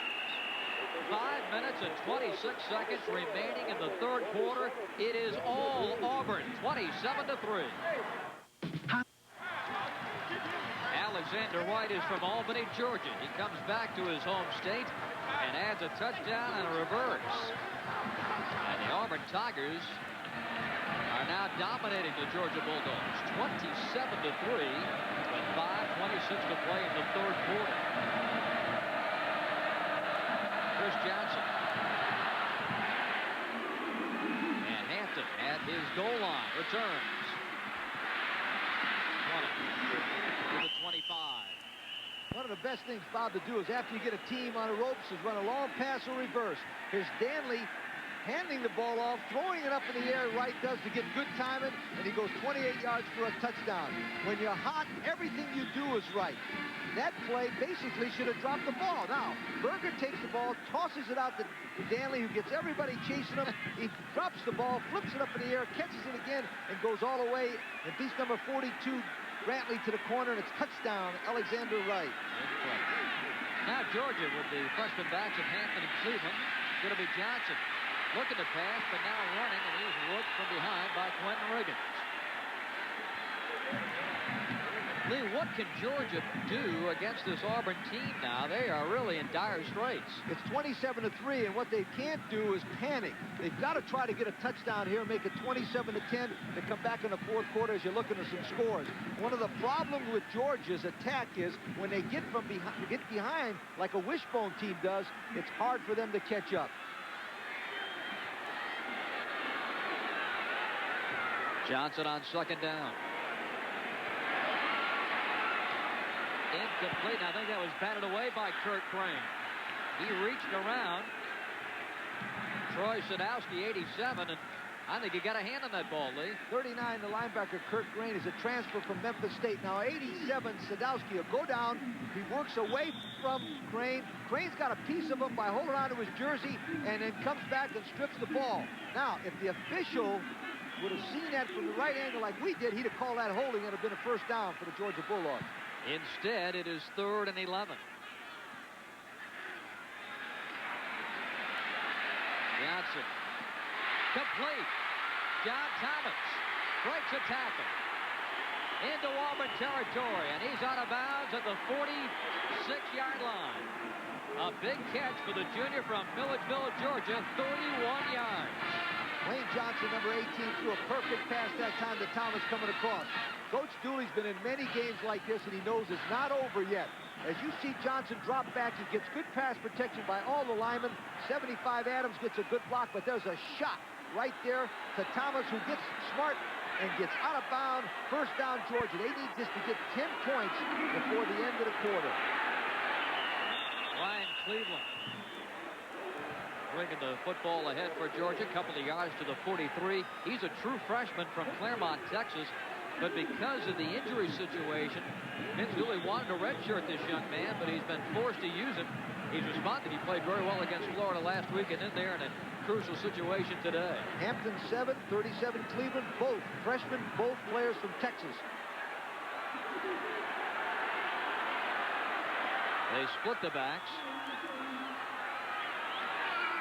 And this time it is going to be Cleveland. Breaks through and gets down to the 37. He escaped a couple of would-be tacklers. 5'10", 190 pounds, and he's powerful. Watch him run to the left, carries the ball in the left hand, which fundamentally is very sound, which means he had good high school coaching. And then he drives right through the defensive man, number 46, Phillips, and makes a good drive. Georgia needs to be patient. They got to get out of this quarter, 27-10, and they got a chance to win it in the fourth quarter.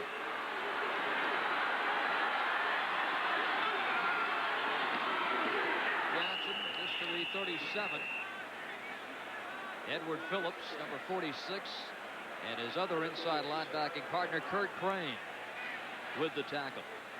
No matter if they make this or not, but they cannot punt the ball. They've got to go for fourth down if they don't make this play right here. Well, some long faces on that Georgia bench.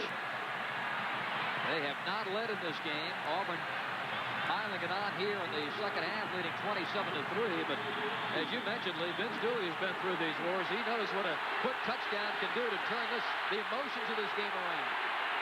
Big play here, 4th and 1. Lewis in motion. Tate cuts back. He has the first down at the 35. That's why Vince Dooley loves Tate.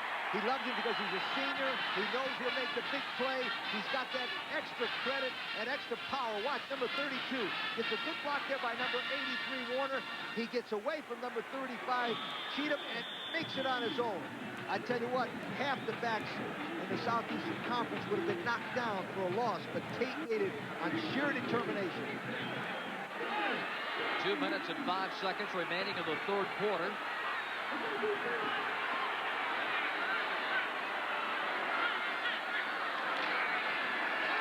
Johnson. It's complete at the 29-yard line. Lars Tate has it, goes out of bounds to stop the clock with 1:48 to play. Nice grab by Lars Tate on the Wayne Johnson pass. The thing you gotta like about Tate, he makes the 4th down and 1 play, right? He comes through, makes a little fake, and then he makes a good catch right there with his hands. They got good pressure on Johnson, but he reaches out and catches it. That's why the pro scouts think he's one of the best prospects in the South. His ability to run and also catch. An 11-yard pickup for Lars Tate. 1st and 10, Georgia. They fake it to Tate. Johnson over the middle. Incomplete. Nearly intercepted in the end zone. Carlo Cheatham nearly picked off the deflected pass in the end zone. He's really kicking himself. He had it right in his hands. The way things are going for Auburn, he should have intercepted that pass. That time, Johnson throws the ball to number 24, Osborne. He makes a good fake to Tate. He comes back. He drags number 83 to tight end across. And watch, it deflects right off his hands right here.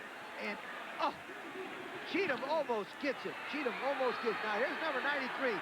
Gross coming through. He's trying to get in there, but he got a nice little piece of him. Number 68, Stevens, grabs him by the face mask. 2nd and 10, Georgia. Lars Tate puts his head down and takes it to the 16. Kurt Crane jumped on his back there. 1:30 to go in the third quarter. But, Bob, what a tremendous call from the sideline. Pass, pass, pass. All of a sudden, they give the ball to that big tailback who runs a sprint draw, and he gets the extra yardage to put him in a situation where it's 3rd and 2. Remember, it's really only 2nd and 2 because they're going to go for 4th down. No more field goals. Lars Tate, the tailback, Alfonso Ellis in front of him. Ellis trying to throw a block for him. Tate cut in the corner. He's out of bounds at the 11. So Georgia continues to move the football on the Auburn defense. 1 minute to go in the period. And there's the big reason why. Great drive. Good calls from the sideline. Excellent concentration by number 18 there, Johnson, who's used to coming back and beating Auburn. He's not afraid. He'll stay in there. Tate can beat him. Dooley can beat him. It's a great 4th quarter coming up, ladies and gentlemen. Wide receiver Osborne coming in motion. Johnson's going to run it now. And gets back to the line of scrimmage. Number 99, Nate Hill, who intercepted a pass earlier in this period, making the stop for Auburn. Elsewhere in the Pac-10, Arizona, leading USC, Oregon pasting Washington State. Stanford a big lead over Oregon State at the half. California doing a number on Arizona State as Uga looks on.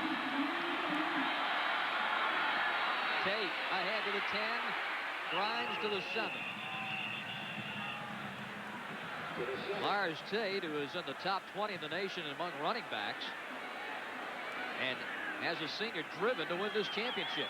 They like that sprint draw to the tackle to the left side. Good blocking on a point of attack by number 68 Stevens and 63 Wheeler, and Tate drives it in there. Now, at the end of the 4th quarter, remember, Georgia scored 91 points this year in the 4th quarter. They never give up. We go to the 4th quarter. Bob Rathman and Lee Corso at Sanford Stadium. Lee, you mentioned how Georgia has done such a whale of a job in the 4th quarter. Look at that. They've outscored their opponents by that margin, and they trail Auburn 27-3. They're going to need some fireworks here in the 4th quarter. They're knocking on the door here.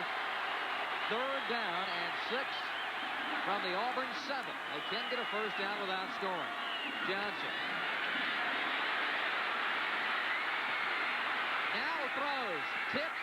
Incomplete. Kurt Crane batted the ball away. Good defensive coverage by Auburn in the end zone. Now it's 4th down, and Coach Dooley will probably go for a touchdown as he's telling the man what he wants done. Now watch. He fakes it to the left and comes back to his right. The tight end is open, but he doesn't see him. Good pursuit there by the Auburn defense. They got him hemmed up. Number 46, Phillips, get a piece of the ball. The reason why Coach Dooley is going for this is because even if he doesn't make it, he leaves the ball down there, and maybe his defense can score for him. Cleveland and Tate. Now they break Lars off out of the eye. Johnson tipped, incomplete. The intended receiver was John Thomas, number 9. Carlo Cheatham helped break it up. So Georgia does not score. Good call from the sideline because it was a great pattern by number 9, Thomas. But the Auburn team just makes a tremendous defensive play. It's a perfect pass in there. All of a sudden, Cheatham comes out of nowhere and deflects the ball. Now, Auburn is down here with a 27-3 lead. Georgia has to do this to win on the replay. Watch Johnson. Good protection. Throws the ball straight. Good call. Good play. This is what Georgia needs to do to win. They got to score 2 on offense and 1 on defense and come from behind with 3 touchdowns.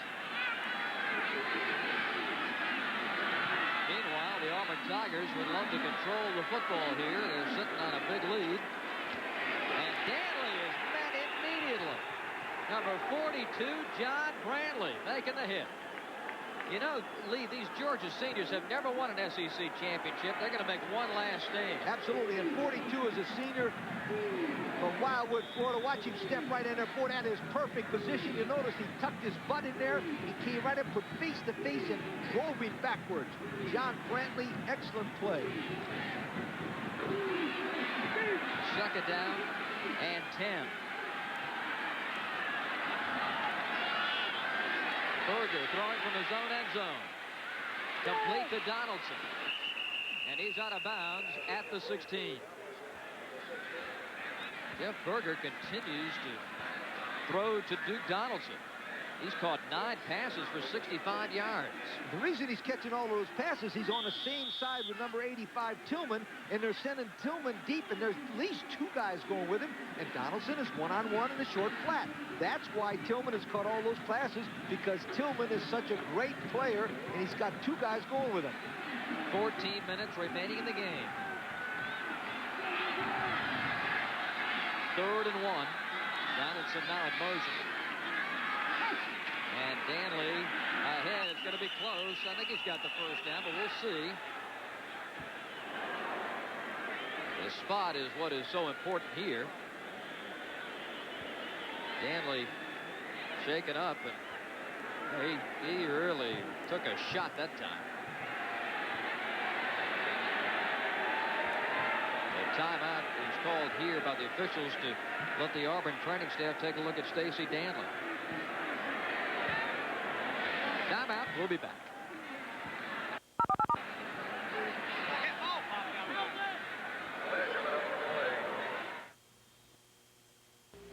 Of all the Japanese cars serviced by Amco dealers, half drive away not needing a new transmission. Luck? Skill. To spot the small problems that look like big ones takes experience, and lots of it. In fact, to find a transmission specialist who's fixed more Japanese cars than Amco, you'd probably have to take your car all the way to Japan. And they don't offer towing. In Montgomery, Steve Cochran is your Amoco representative. Come see him for all your transmission needs. Today's cars, especially front-wheel drive models, need four-wheel alignment. Jones Tire Country introduces the new Hunter computerized alignment system, which relates all 4 wheels to a common center line and displays the exact condition of your car or light truck on a TV screen. For precise handling, a smooth ride, longer tire life, better gas mileage, and to ensure safe driving, see Jones Tire Country about the new 4-wheel alignment service for as low as $29.95. Jones Tire Country, Jones Tire Land. College football brought to you by Volvo, a car you can believe in. And by Purolator, the first name in filters. For pure oil and pure oil later is Purolator. Bob Rathman and Lee Corso in Athens, Georgia. Auburn shy of the first down. So they must punt it. And Brian Shulman They kick it back deep to Nate Lewis. Schulman, the high kick to the 37-yard line. It is taken there by Nate Lewis, and Nate Lewis takes it down to the 41-yard line of Auburn. On the replay, number 60, Webster, will make the tackle, but watch number 29, Will Jones, come in from the outside. Now, Danley runs the ball in the middle. 60, Webster will make the tackle and stop him right here. And now watch Will Jones try to strip the ball. Georgia has got to strip the ball. They've got to score on defense because there's not enough time for their offense to score 3 touchdowns. A 47-yard punt, but a 22-yard return for Nate Lewis. That gives Wade Johnson great field position to work with from the Auburn 40-yard line. 1st and 10. Johnson going deep to the end zone, incomplete. Cassius Osborne was the intended receiver. Johnson lets it go. We're trying to get to Osborne deep for a touchdown. Remember now, everybody in the stands is yelling it should be pass interference. There can be no pass interference on an uncatchable ball. That ball was nowhere near Osborne, therefore there could be no pass interference. Alvin Briggs was defending. 2nd down and 10. Thomas and Lewis are the wide receivers to the near side. Johnson needs a block, gets it, cuts back, and gets to the 30-yard line. Another great game coming up next on ESPN. Number 16, Penn State, against the Pitt Panthers. Jim Kelly and Kevin Kiley standing by. 7:30 Eastern time for the kickoff from Pitt Stadium. And then the final game in our tripleheader at 11 p.m. Colorado State meets San Diego State. A 1st down for the Georgia Dogs. Johnson has rushed the ball 9 times for 32 yards. He picks up a 1st and 10 from the Auburn 30. Now throwing the football, and incomplete, intended for Nate Lewis on the near side. Now let's check in the studio with Tim Brando. All right, Bob, thank you very much. Let's go out to the Pac-10 where Gary Costin of Arizona gives Dick Tomey a lead over USC. It is now 10-6, the Wildcats beating up on their former coach, Larry Smith. Let's go back between the hedges. Georgia and Auburn. Bob? Thank you, Mr. Brando. 27-3 Auburn. 12:53 to play in the game. Johnson. Under pressure, and he's sacked. Back in the 34, Andre Bruce. We mentioned earlier that Andre could make the big play. It took him a while, but he got a key sack. Well, when you let him just rush the passer, watch out. The pro scouts think he's a great prospect. From the left-hand side of your picture, he'll come around to the outside. He gets by all the defenders and makes a play. He's an All-American high school basketball player and one of the finest all-around athletes in America right there. So now it is 3rd down for Georgia. And 14. Johnson. Grabbed by the shirt. Taken down again at the 40-yard line. This time, number 94, Craig Ogletree, and number 41, Quentin Riggins were there. So again, the Georgia offense stalls. The 93, Bruce gets a good play. 94 says, I'll do better than that. From the right-hand side of your picture, 92 Stalwart comes to the inside, but watch, 94, Ogletree with an outstanding effort. 41, Riggins recovers the ball, and Georgia is in big trouble.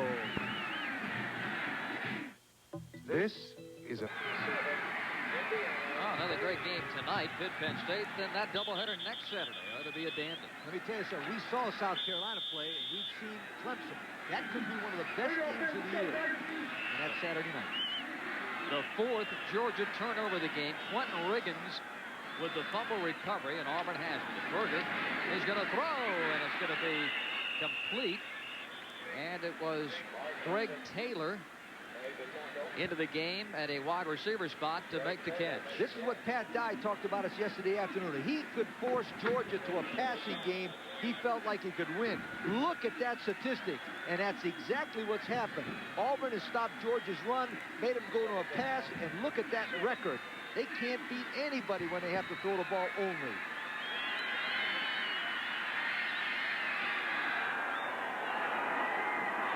Second down for Jeff Berger. And Reggie Ware out to the 50. Ware, tackled by Bill Goldberg. On the Georgia sideline, quarterback Wayne Johnson. 49. And those Georgia turnovers today. 4 turnovers in this game. At the beginning of the game, Auburn, as I said, looked like they were on a mission. I've seen Auburn play Texas once this year. They didn't look anywhere more intense than they do now. They looked like they came here on a mission to win this game, and they're after this Georgia ball club. Despite the fact that Auburn is unbeaten in SEC play, they still have to beat Alabama 2 weeks hence. Lawyer Tillman making the catch. And Auburn continues to move the football. It's down to the Georgia 44. We talked about if Berger was hot, that Auburn is almost unbeatable. Berger is hot. He's so hot, they got a 27-3 lead, and they're throwing the football, which could lead to a turnover. But Pat Dye knows that Berger is hot, and he's going to go with the quarterback with the hot hand and keep throwing that football. Pat Dye, the Georgia graduate, class of '62, has certainly found the secret to winning at his alma mater. A victory today will give Auburn 3 straight wins at Sanford Stadium. Trying to sneak out of there is Harry Mose, and he goes down at the 44-yard line. I want to say something about Pat Dye while I've got a chance. He's a man of his word. Let me tell you something. Last year, he gave the Citrus Bowl his word that he would take Auburn there. Another bowl came in and offered him more money after that word. You know what he said? No. Now, that's a man of integrity that kept his word right there. Pat Dye and the Citrus Bowl story of last year. Coach, you mentioned Jeff Berger passing the football. 22 of 28, 2 touchdown passes, 212 yards. With the senior from Cedartown, Georgia. So he comes back to the Peach State and has a big day. Harry Mose back to the line of scrimmage. As we look back on this game, Lee, I think we'll find that 3rd and 1 play to that man, Harry Mose, and he took it 55 yards that got Auburn in a position to score, may very well be the big play of this game. And I think I said there at that time, that play could have won the SEC championship for him.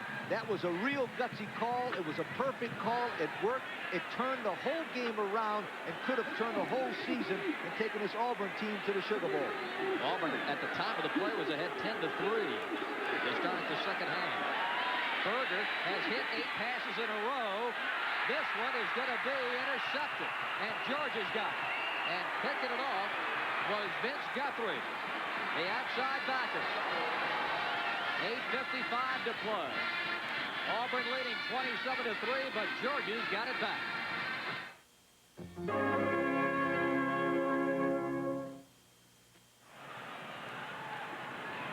Number 12, Berger, goes back to pass. Number 92, Tardis, the man we featured in the beginning of the show, makes a good pressure, puts a pressure job on Berger, who throws it wild. Now remember, number 54 has got to have at least 1 foot in bounds when he catches it. How about his back foot? I don't know. But Georgia's got the football and a chance. And the backing quarterback is James Jackson. He's going to try to throw. Incomplete. Trying to make the one-handed grab was Troy Sadowski. Ryan Smith that time putting the pressure on the quarterback Jackson. The problem that Georgia has right now is that everybody in the ballpark knows that they have to throw the football. The defensive backs are playing zone, keeping everything in front of them, and then turning those 5 good defensive linemen on the quarterback without any responsibility except hit number 14. James Jackson at 162 yards of passing against Auburn here 2 years ago. Throws. It's complete. Rodney Hampton takes it to the 43. Scores and highlights. We check in with Tim Brandon. All right, Bob, thank you very much. 4th and goal, and Steve Webster is stuffed at the goal line by the Wildcats, and Arizona preserves its lead over USC that game in the 3rd. Larry Smith can't figure out the problem, and it's now 10-6.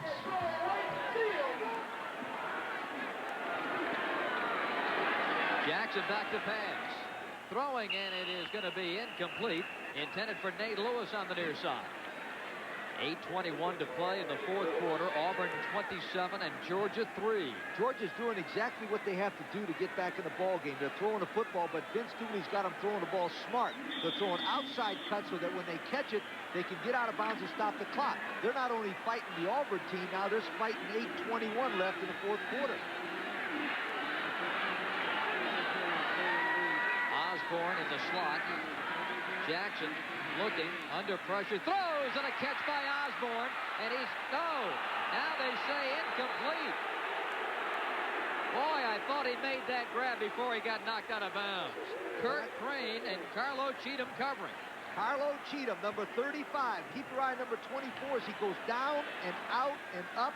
And Cheatham, number 35, will come right in here and give him a good, hard shot. Now, he's got the football.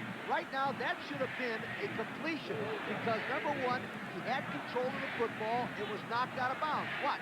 Jackson throws a strike. Osborne's got it. The ball is knocked out of bounds. It should be first down, Georgia, right there. Bad call by the official. Third down. Jackson again. This time, incomplete to Lars Tate, diving at the 22. Just about 6 inches too far for Lars Tate out of the backfield. That play hurt them. The play before that, Coach Dooley's saying right now, that play killed them. Because at least they would have had a first down on the 20 with a chance to win this football game. 27-3 Auburn, and Georgia must punt, and David Dukes. They kick it to Duke Donaldson.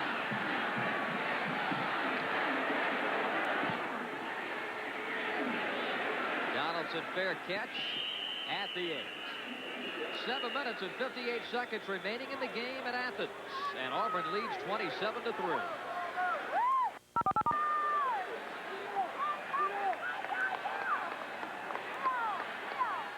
Bob Rathman and Lee Corso back with you in Athens, Georgia. Welcome to those of you who are watching the UCLA destruction of Washington, 47-14. It's been all Auburn here today. And now Harry Mose tries to find some running room. And he can make it back only to the 8, where it becomes second down. Here's the storyline for the dayline of Athens today. Auburn really taking advantage of those Georgia turnovers. You said, Lee Corso, at the start, Berger had to have a hot day, and he's had a hot day. Berger started off hot. You could tell the way he came on the field the first series. In the third series, he couldn't wait to get out there and throw the football. So Pat Sullivan on the left, Pat Dye on the right. Great game plan, but a tremendous play by the entire Auburn team. Curtis Stewart is in the ball game at fullback in front of Harry Mose. Auburn has it second down. Berger fakes the pitch, naked bootleg out to the 15 and out of bounds. 7:04 to play in the game. You know, Auburn and Georgia are great football teams. Let me tell you something else about them. University of Georgia has produced more scholar athletes than any other Southern college or university 30. Auburn's in the top 5 in that category, and look at the titles that Vince Dooley has won. Vince Dooley right now is probably the most respected football coach in the country on and off the field. Runs a classy program, a tremendous man, and a credit to the coaching profession. Since Vince has been the AD, the University of Georgia has claimed 4 NCAA championships in all sports. Here's a pass incomplete. Mose unable to make the catch. What has happened to Vince Dooley today is he ran into a good football team who was on a mission. They were determined to beat Georgia, and nothing. Georgia, Vince, the crowd was going to keep them from winning this game. It's hard to believe, Lee. 82,000 plus here at Sanford Stadium. They were not a factor today. May Lewis received the Brian Shulman punt.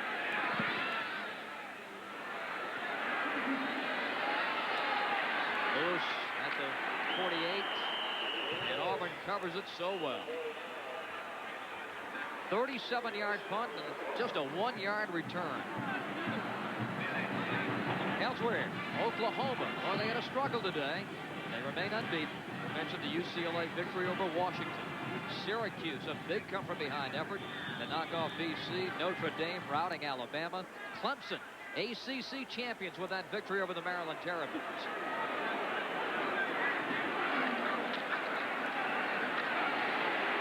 Jackson spinning away. He's got some running room.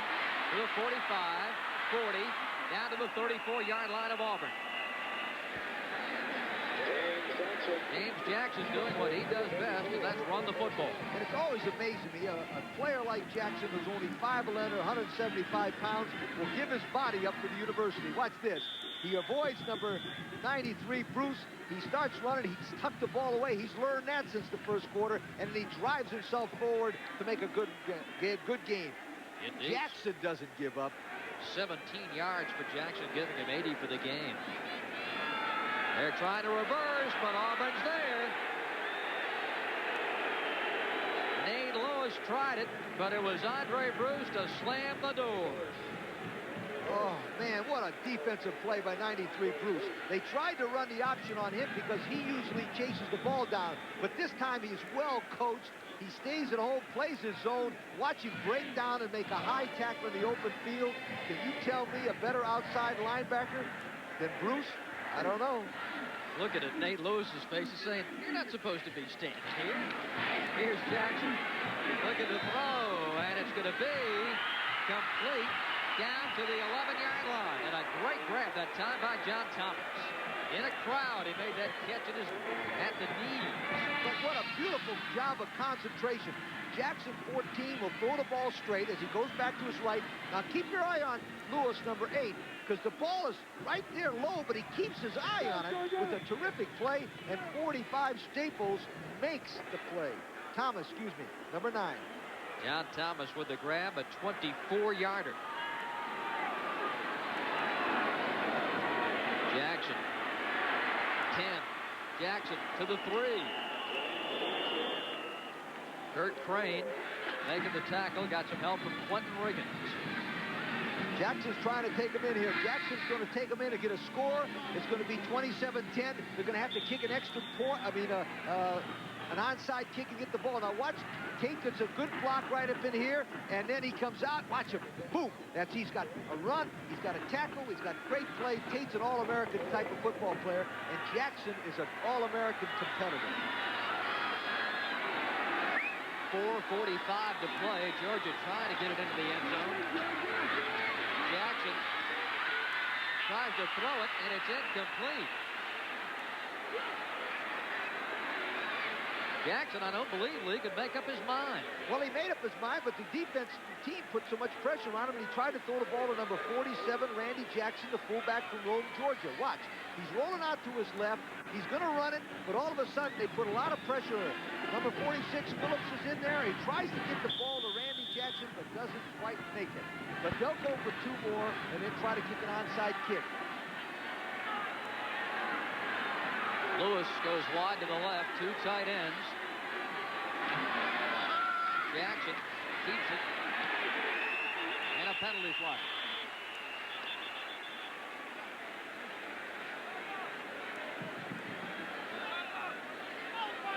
Dick Burleson's crew knocking things over. Vince Dooley. Offense with 4 turnovers and without a touchdown in this game.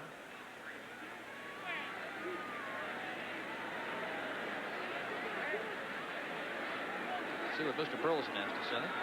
Grabbing the face mask, 5-yard penalty against the defense. Repeat, 3rd down. But remember, if it's a 5-yard penalty, it's only a penalty half the distance to the goal. So it does not get the 1st down for him. So it's about a 2.5-yard penalty. The situation here in the 4th quarter. It looks at the sticks lead like Georgia needs about a half a yard for a 1st down and about 2 yards for a touchdown. They like Tate, 32 here. There he is. Touchdown, Georgia.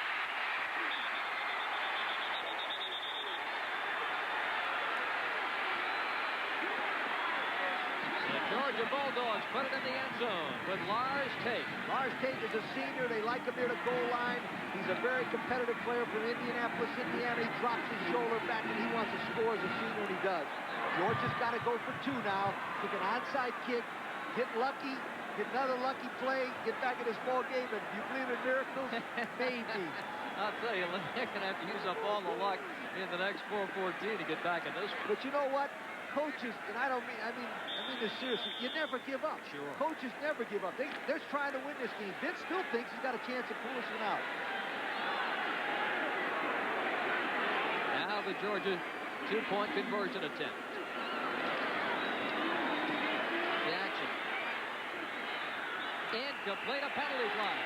The intended receiver was Cassius Osborne, number 24. And the flag may mean that Georgia's going to get another crack at it here. We'll see which way the interference is going to go. Jackson will roll to his right and throw the ball back to number 24, who's sneaking in the bottom of your picture, trying to get behind him. But good defensive position by the Auburn team, and they call pass interference on I don't know who. Well, the official signal was a hold, but the flag was thrown there in the end zone, and I thought it was pass interference. Nonetheless, half the distance to the goal, so now a two-point try from the 1.5 for Georgia. Think Tate now, Coach? No, they'll run it. Roll out. It's going to be Lars Tate. Can he get in? Yes. Good call, Bob.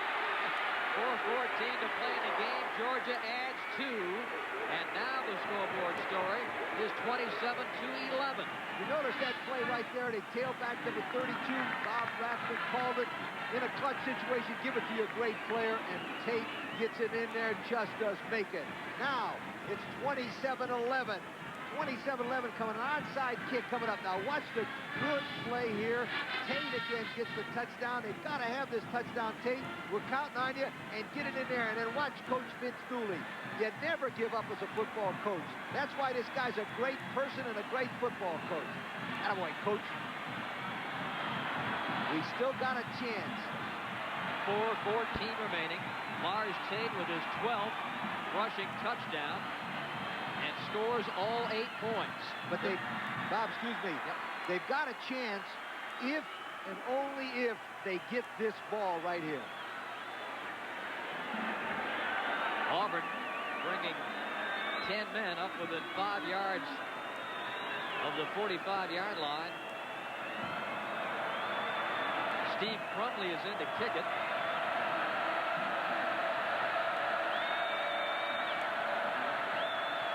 Outside kick coming. Here it comes. It's a live ball, and it looks like Auburn has fallen on it at the Georgia 47-yard line. Now more scores. Here's Tim Brando. Timmy? All right, Bob. Good Georgia. Okay, thanks, Tim. We look forward to hearing from George. Congratulations to Michigan State. Here's Harry Mose banging it out for a couple of yards. What Auburn will do now with 4 minutes and 4 seconds to do, they'll give the ball to Mose, they'll give the ball to the fullback, and they had a nice scoring drive of 51 yards, Georgia did, and they give the ball to their number 1 guy, Tate. Auburn will continue to have 2 hands on the ball and force Georgia to use those 3 timeouts. Tate had a great career here. It's not over. They got a game against Georgia Tech, and then they'll go to a major bowl game. Lars Tate so desperately wanted that SEC championship.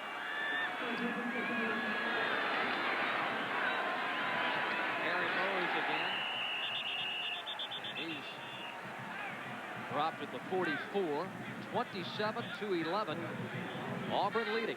And of course, there's one more hurdle lead for the Auburn Tigers of Pat Dye. They've got Alabama in Birmingham on the 27th.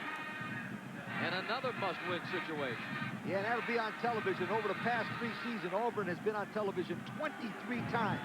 Since Pat Dye's been the coach there, they've had an average of 5 television appearances a year. They played pretty well when the TV cameras had trained on them. Berger throws an interception. Georgia at the 30, 25, and down to the 20-yard line. Vince Guthrie picks off the pass. Never give up. 2:49 left, and Georgia's got another crack at it. Okay, Okay, what they did that time, Auburn went to a crossing pattern, which is a real nice safe play, but Berger threw the ball behind the receiver, and Guthrie makes a good interception and goes down the sideline. Right there, Guthrie's going down, and Berger saves the play, and they're not out of it. Now, what they've got to do now is try to throw touchdown passes right now. They cannot use the clock. It's not over yet.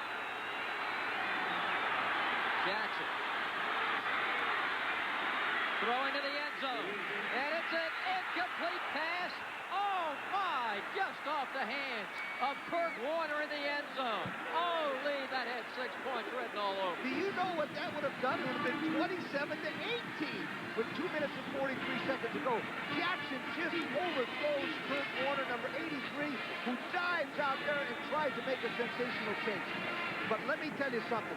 Jackson gets clobbered here, but he's not giving up. Bruce is all over him. Second down and 10 from the Auburn 21. Jackson again. Over the middle, complete. Hampton at the 5. Rodney Hampton making the grab. Georgia's got it first and goal. The Auburn 5 with 2:33 to play. All right, that's the time they threw Hampton, number 7. Watch number 7. He comes and fakes. We got a good ISO on him. He breaks it down in the middle. They throw it to him. He breaks away from 46 Phillips, and he goes down and makes a first down. Now, what they've got to do now is throw the ball into the end zone every time, because if they don't, that clock will get them. Georgia brings the 2 tight ends in, Sadowski and Warner. Lewis in motion. Jackson pitching. Hampton wants to throw it.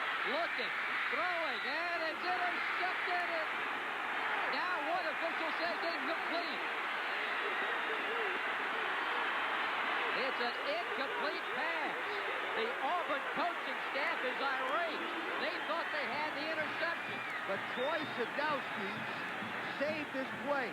Watch, Hampton will throw the running pass into the end zone. The rule is for the receivers. If you don't catch it, make sure the other guy doesn't catch it. Now watch Troy Sadowski strip the ball loose right there. Terrific play by Troy Sadowski, number 87. And a good look, too.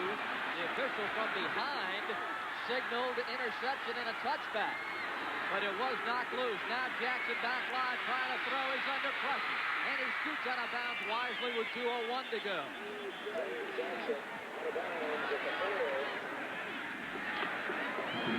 Georgia.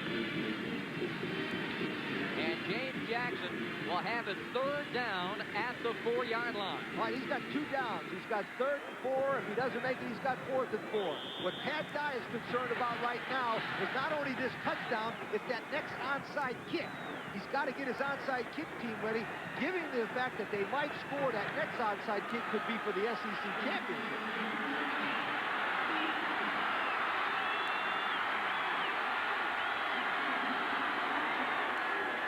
Jackson.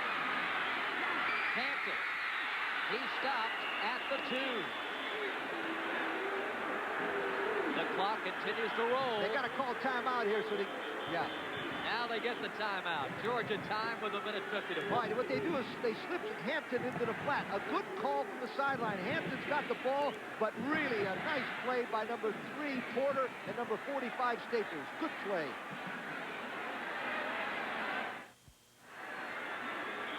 We're back at Athens. 1:50 to play in the game. It's Auburn 27, Georgia 11. The Dogs have it. 4th and goal. Jackson dancing around. Big trouble. Throws it into the end zone. It's going to be incomplete.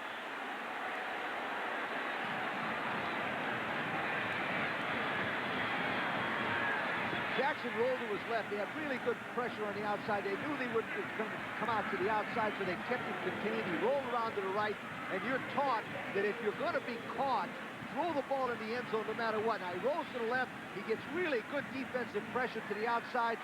Now, here comes 39, Crane chasing him. He's going to get tackled right there. He just throws it in the end zone and hopes for something good to happen. It didn't. Auburn will win the ball game, but Georgia made a gallant effort to come back and beat Pat Dye and the Auburn Tigers. This is the first time, I believe, that Auburn's Pat Dye is breathing easy.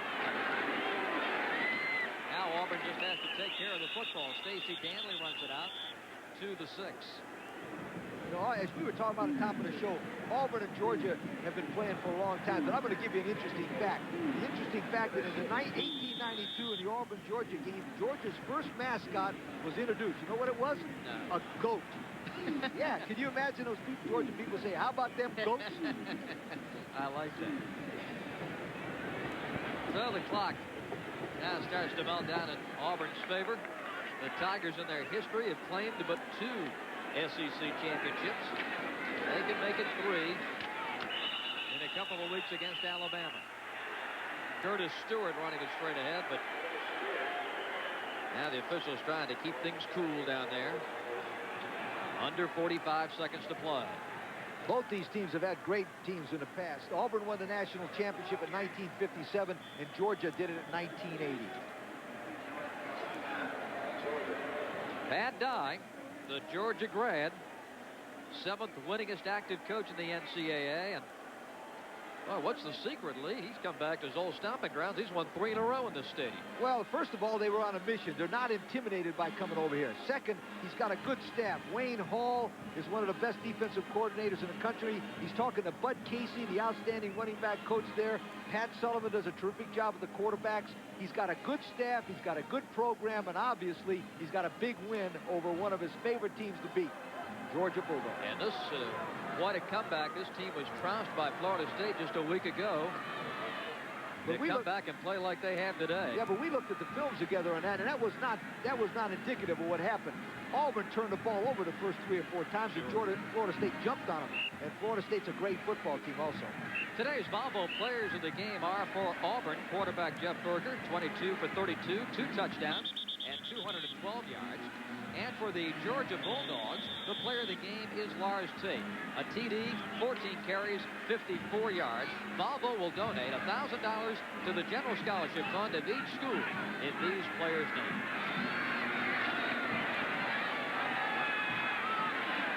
Barry Mose out of bounds at the 19. Auburn will raise its record to 8-1-1, 4-0-1 in the SEC. Georgia will fall to 7-3 and 4-2.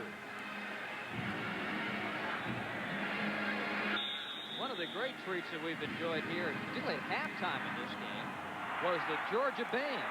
I know you got a big charge out of that. Boy, I tell you, I got a statistic that's going to kill you. One of the most stable jobs at the University of Georgia has to be the Red Coach marching band director. In 82 years, they've only had 6 band directors. Maybe you should have been a band director instead of a coach. Obviously. Outside, it's Stewart. Going to be sucking down. We mentioned Auburn and that game left for all the marbles. November the 27th in Birmingham against Alabama. A big loser against Notre Dame today. Auburn's got a week off. Georgia's got a big game against Georgia Tech. They got a week off. Both of these football teams will be in major bowl teams because they deserve it. They're coached by 2 of the finest coaches in the country, 2 of the finest gentlemen. They got first-class major league programs, and they will go to major bowl games and represent the Southeastern Conference in first-class fashion.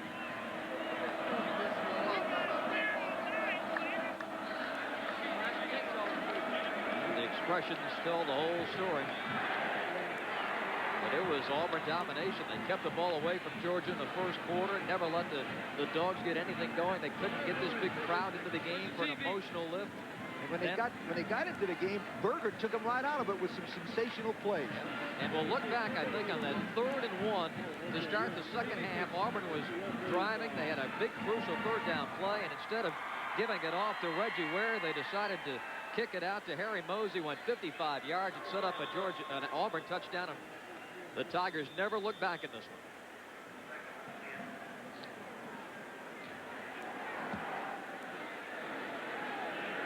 So another snap for the Tigers. Berger to one knee.